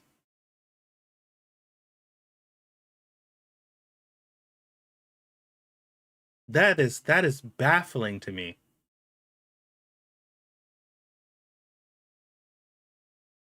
That is crazy to me. This is one of the best responses to woke culture that I've heard in a very long time. And I would also ask him if he would like to define the word woke. I asked one of his colleagues as well for that definition, and I'd like to see what he has to say. Thank you. And as for the definition of woke, woke has one purpose, only one purpose. Plenty of pretexts, but only one purpose: control. It is designed to divide people by race, by gender, by ethnicity, by religion, by vaccine status, and any other way that they can divide people into groups. Because why? Then you can justify having a government to control all those groups. No more woke. We need freedom. Dear MAGA, check this. I mean, no lies detected. Division and chaos is literally the fundamental foundation of wokeism. It is literally, it's basically the mantra. That's the way that they gain and sustain the control, is through those avenues. Which is why they were willing to allow the government to shut down right now, and they are hoping that people freak out and go to grocery stores and start attacking people, and a faux mini civil war starts, because they need this chaos. That's why they funded the No Kings protest, specifically to create the illusion of chaos and discourse, because they need the imagery in order to create the illusion that there is a large voter base who are angry with Trump. That's why they created the false narrative that Trump supporters are regretting their vote, even though you've never ever met a person who said that. Like, think about it. Think about all the times you've seen on CNN, MSNBC, these polls and these studies that they put out of regretful voters that voted for Donald Trump, but you've never seen them. You don't know what they look like. You've never seen or witnessed a person. You've never been on social media and saw a "I regret voting for Donald Trump" video. Like, it doesn't exist. You've never seen one, and you never will. But the narrative is like, this is 100% fact. We did a poll, and it says that a good portion of Donald Trump supporters are regretting voting for him. But where, like, you can't find it anywhere. All you know is that somebody said it, and they did a quote-unquote study, and that's it. If Trump was king, let's just say they would never be protesting again. Well, I heard that was a lie. They said that was a lie. The defense against that was, that's not true, because Donald Trump is just one person, and he's not allowed to, he doesn't have the power to go around and stop every protest there is. So when you say that we wouldn't be allowed to protest because he's the king, that's not true at all, because Donald Trump is just one dude. So he can't stop us, and that's why it's so important that we spread this across the country, so that way he can never silence us, because we're doing it all over the place. And obviously the only way for a king of an entire nation who controls the entire police force and governmental system, the only way that king could ever stop us is by personally coming out here and stopping us himself. That's what they believe. They obviously never learned about historical king. Here's the irony. You want to hear something crazy? A good portion of people who have been talking about the fact that they are joining this No Kings protest, they are like, no kings, this is absolutely ridiculous, this is unacceptable, we would never accept a king, are threatening and attempting currently right now to immigrate to the UK and England.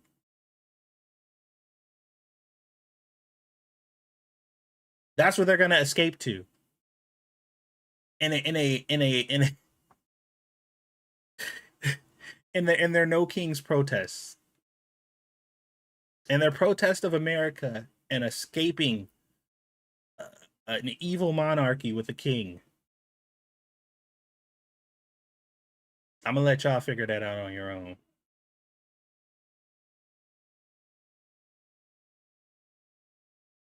Boy, oh boy.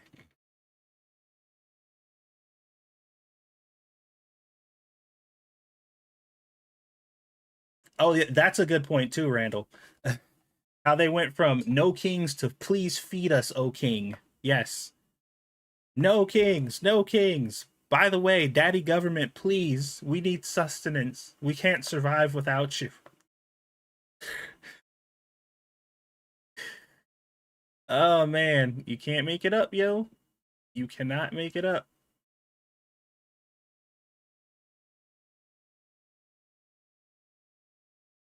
I need Americans to understand that Japan is conservative. Like, it's not somewhere you can escape to and escape conservatism. I'm taking Japanese lessons. I'm Japanese and I speak it natively. I'm just trying to practice so that I'm comfortable with it.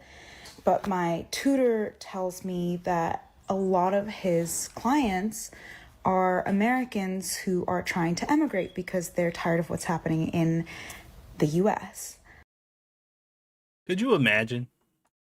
You were terrified of conservatism. You want to escape this horrible, horrible, oppressive regime.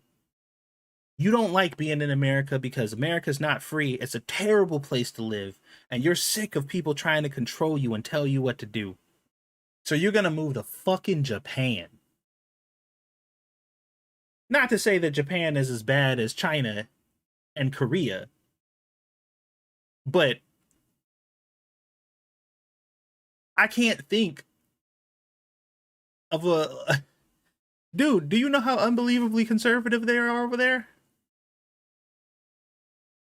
Any Japanese culture fan knows that if you ain't Japanese, you shouldn't move there. And that's not even necessarily the case either. It's if you're not the type to fall in line and assimilate with that culture, you should not move over there. Because you need to understand what it means to be a Japanese citizen. Just like the importance of people who decide to immigrate here. Like, you're not just coming here. Like, you need to understand and you need to learn and you need to recognize what it means to be an American citizen. Not just somebody who's coming over here to visit. Because you could take you and your country back to wherever you came from if you're just visiting, right? But if you're going to be a citizen here, you need to understand what that means. And if you're going to be a citizen in Japan, then you need to understand that assimilation is the foundation. That is how they work. Like, it is a fall in line society. Like, that's, and of course they have their outliers or whatever, the people who kind of go against the grain. But even in those instances, there is a understanding that these people are outcasts and outliers. They know it and everybody else knows it. There's no consensus or no like group that is just like, oh, you know, these guys should be able to do whatever they want. They have no support like that, like Americans do over here. They are outcast. They are 100% aware that they are outcast, and they live and operate as such because that is a natural fact of their lives. The entire society is built around it. And that's the fundamental difference between people over there and people over here, is the outcasts and the people over here, they are constantly validated, and they got all these different movements and groups that validate their ridiculousness and give them this kind of sense of empowerment to make them believe that they're supposedly the new norm. That doesn't exist over in Japan. Like, it doesn't exist. When you're an outcast like that, it is 100% known. Like, and then none of those people have the illusion that they're going to be the new thing. You know, they're just going to change the entirety of society. No, they know they're outcasts and they wear it like a badge of honor. Like, if you're not ready to assimilate, then you're never going to make it over there, because they will do everything in their power to cut you down until you learn how to obey and be obedient and fall in line into the machine that they got going on over there, because they don't want their shit disrupted. And if they find out that you're not going to do that, if they find out that you're not going to assimilate and become a functional member of the society that they created, then they kick you the fuck out. You gotta go.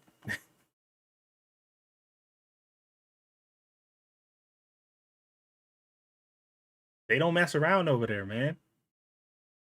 When Americans flee the country for Europe or Canada or the UK, maybe we should follow up and check in on them. Nah, I don't think so.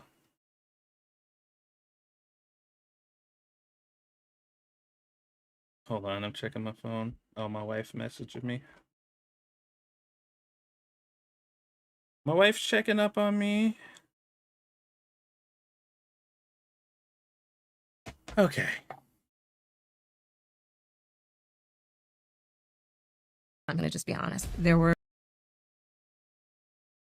So check this out. I don't know if you guys seen this footage.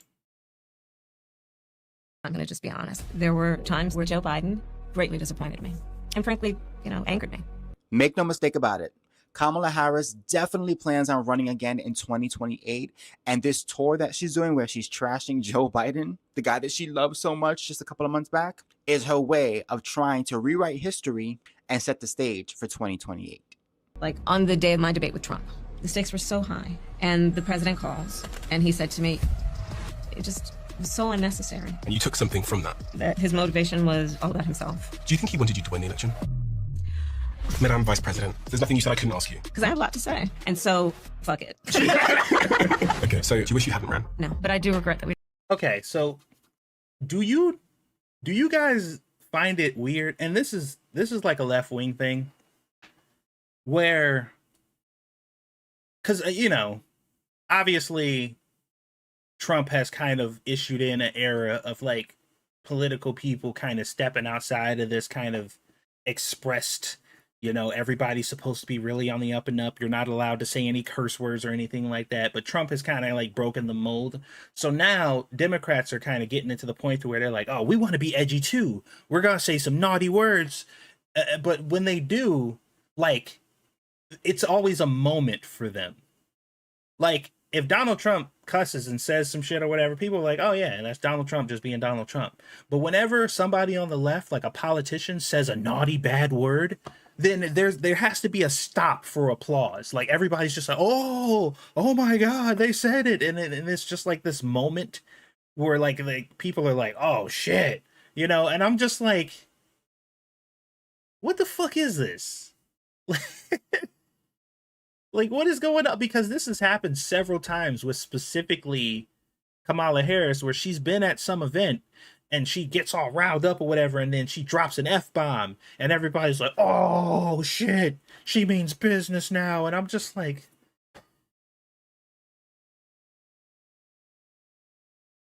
y'all look stupid as fuck. That's a grown-ass woman. Of course she says bad words. Like, why y'all respond like fucking toddlers whenever, like, oh, shit, she said a naughty word, guys, she means business, and then people, like, clap, and they like, you go, girl. Like, what do you think regular dialogue with Kamala Harris sounds like when she ain't on camera? Uh-oh, my wife's in chat. Oh, she texted me. She said she let me.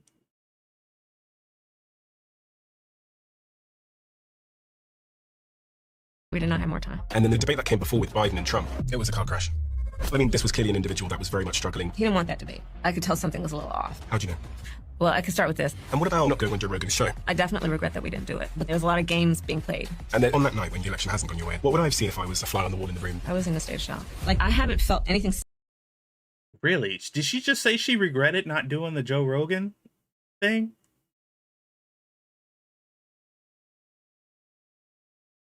Clearly an individual that was very much struggling. He didn't want that debate. I could tell something was a little off. How'd you know? Well, I could start with this. And what about not going on Joe Rogan's show? I definitely regret that we didn't do it, but there was a lot of games being played. A lot of games being played? You mean the fact that you told Joe Rogan that you basically won't talk to him unless you have a curated group of questions that he's only allowed to ask you. Interesting. And then on that night when the election hasn't gone your way, what would I have seen if I was a fly on the wall in the room? I was in a state of shock. Like, I haven't felt anything similar to the emotion I felt that day, other than the grief I felt when my mother died. And I knew what was going to happen to our country. So I had a hard time reconciling that we can't still. You knew what was going to happen to our country? So you knew that Donald Trump was going to follow through with all the stuff he said he was going to do, that our country was going to get better, that all the illegal immigrants were going to be taken out, or for the most part, a good majority of them were going to be removed.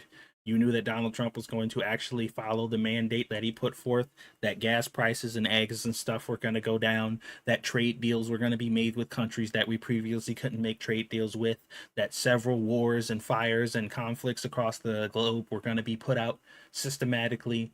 Like, is that what you knew? And she was like, that was horrible. That's the horrible future that I saw for America. And I just couldn't believe that I lost. I was going to usher in a new era of poverty and dependency. And now we have a president who actually cares about our country, who's actually doing the things he said he was going to do. And I just cannot imagine a worse outcome for us. It's so terrible. I'm so sorry you guys are getting a country that actually, a president that actually cares about you. I am so sorry that your tax money is no longer going to illegal immigrants. I'm so sorry that constant wars and conflicts are slowly being stopped across the world, and trade deals that actually favor us and not just our, constituents. I'm so sorry, guys, that you have to live in America with a president who cares about you and the country. Like, we would have never done this to you if we could have avoided it. I'm sorry. Jeez. We'll do something about it, because I grew up in an environment where everyone was fighting for justice and for equality. So I do think about how different it could have been, but sometimes the fight takes a while. Does that mean that you're going to run again? In my opinion, she's the gift that keeps on giving. So I hope and pray to baby Jesus that she is going to win the nomination in 2028. And Bro, I 100% am rooting for Kamala Harris. 100%. I got her back 100%. If Kamala Harris wants to run for 2028, I 100% support her. 100%. Absolutely. Please do. Once again, run.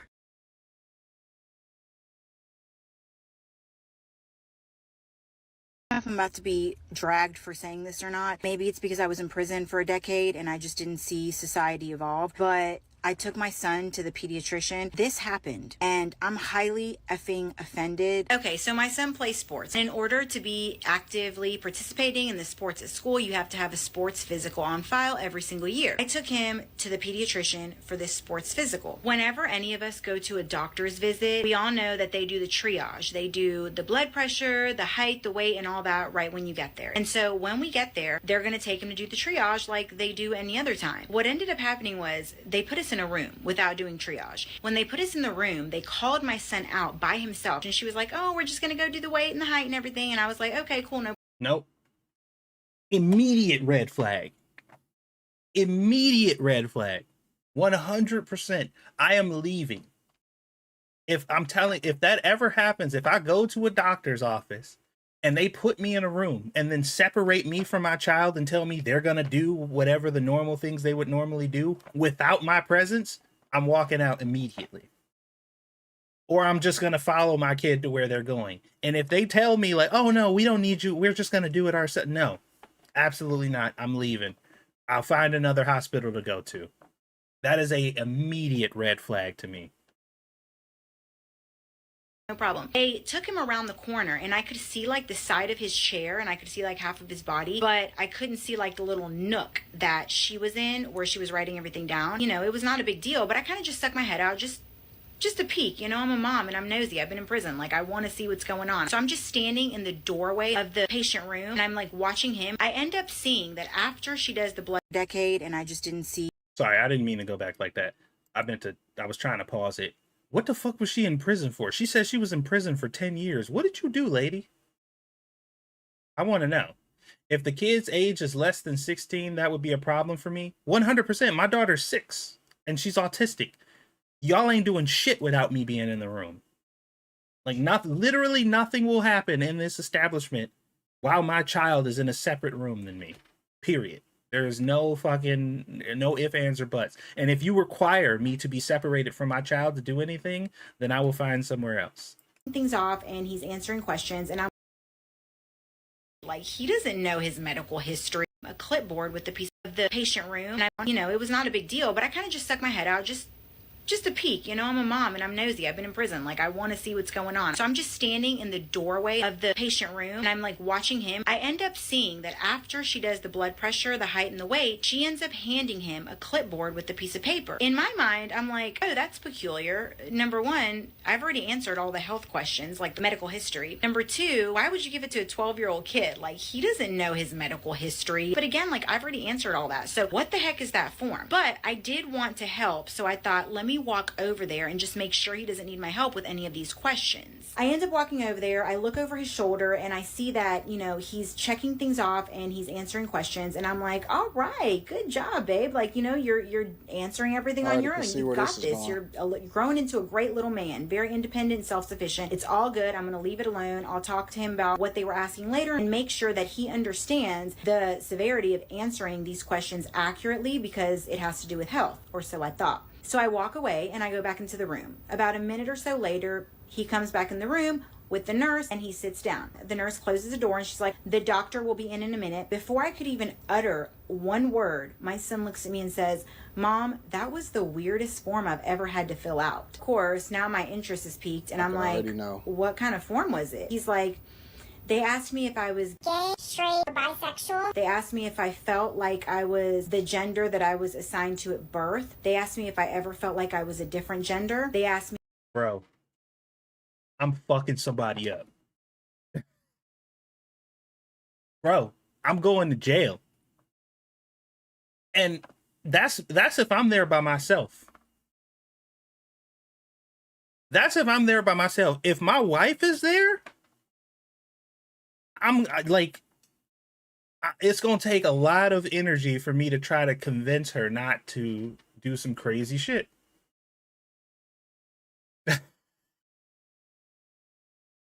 Bro, your kids aren't even safe at a doctor. They're not even safe at a hospital. Your kids aren't even safe from this ideology when they go to the doctor, bro. And people are refuting the fact that this happens in schools. They're saying that this doesn't happen in schools. And we know for a 100% fact that it does. They doing it at doctors' offices now. They are literally screening your child to be experimented on while you're there with them. Think about that.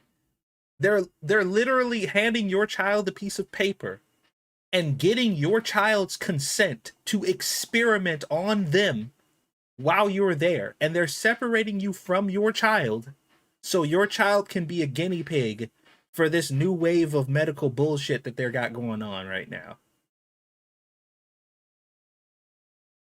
If Squishy was there, your role would be to prevent her from torching the place. I wouldn't even be able to focus on my own rage because I would have to peel her off of the doctor.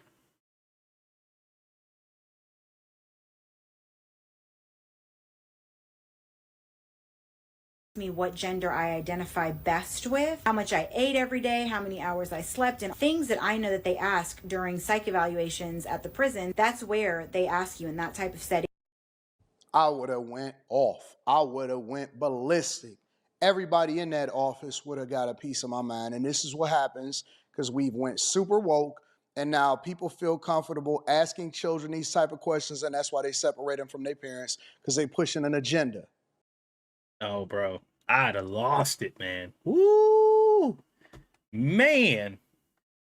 I'd have walked in and they would have been like, wow, what a well-mannered black man. And I'd have went straight nigga. Like, oh boy. Oh man. Oof. No, sir. No, sir. That is unacceptable. Yeah, it'd have been a problem. We'd have seriously had a problem.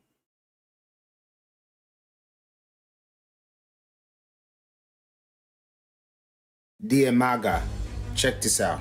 I left the left a couple of weeks ago, and I would just like to apologize. Anyone who saw any post, comment, repost of mine that had any sort of leftist ideology and propaganda. I was so wrong. I can't even begin to explain how it feels to realize that you've been fed propaganda for years. For 32 years of my life, I have been an independent but left-leaning and Democratic voter. I'm so sorry. I fell right into the propagandist, radical, leftist craziness. Please understand that the woke mind virus is very real. I've been seeing a lot of these videos lately. There has been a lot of these videos coming out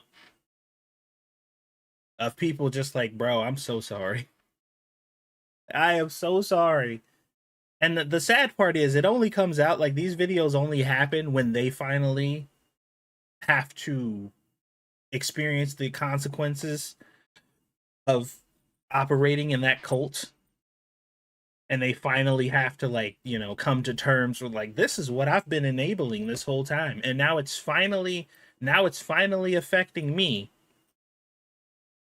So now, you know, still seems performative. I agree. Like, you know, it is what it is. There are a lot of people who are, like I said, and I don't, like, I always have a little bit of leeway for ignorance. Because even though ignorant has a very negative connotation, and if somebody calls you ignorant, they say you're ignorant or whatever, like, a lot of people take that as like a negative attack.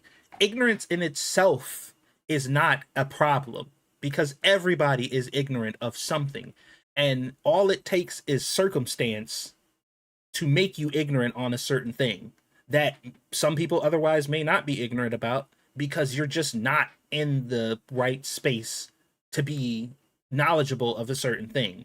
You know what I mean? Like, it's not no fault of yours. It's not due to any lack of effort. It's not due to you being just, you know, whatever. It's literally just your current predicament has put you in a place where you have become unaware of something that is currently happening that other people are aware of. Like, at the end of the day, that's all ignorance is. And sometimes, you know, like I said, sometimes the negative connotation is warranted, but for the most part, ignorance in itself is not a sin. It's not a bad thing.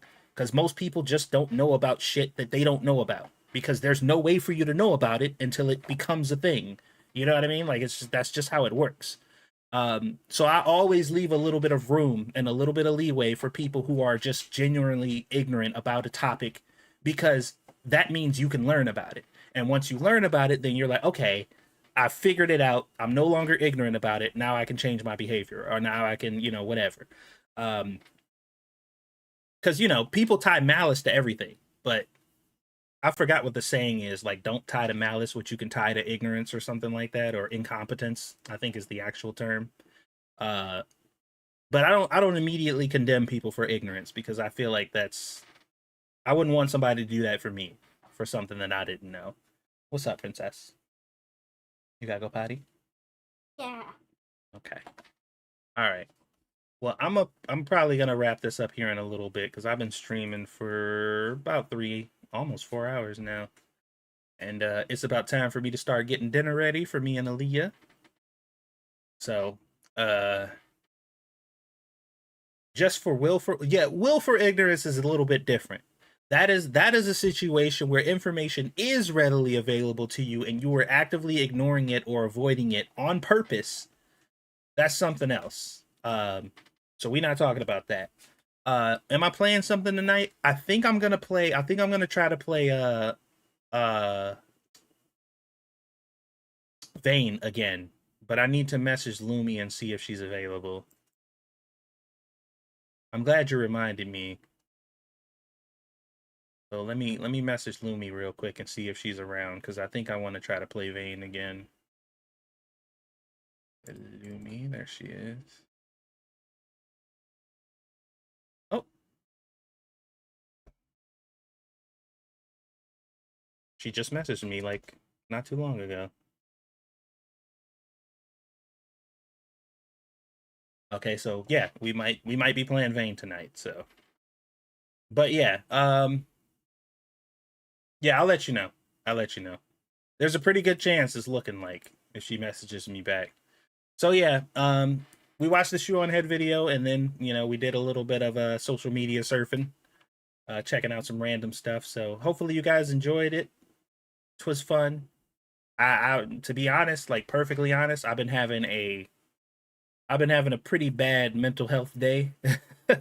Like in general today, I've just it's been rough for me. Like I had a rough morning, and my fucking hand is still numb from this morning, which has been bothering me all day or whatever. But it's feeling a little bit better. So hopefully it goes away by tomorrow. But these streams really help, bro. These streams are very helpful, helping me kind of vent a lot of the bullshit that's been piling up and stuff or whatever. So thanks for hanging out with me as usual. I'll be back again in maybe a day or two to talk about some more bullshit. So have a good time, guys. Thank you for watching. And if you're not subscribed to my gaming channel, it's called 2 Cents Plus, and we'll probably be playing this game called Vayne a little bit later on. So be on the lookout for that. Make sure you hit the notification bell so you know that I'm live. And follow me on Instagram if you have not already. The link to follow my Instagram is up top. The also donation link to my Streamlabs is up there if you also want to support the business that way, or support the channel that way. So yeah, that's it. Thank you guys for watching. I will see you guys on the next one.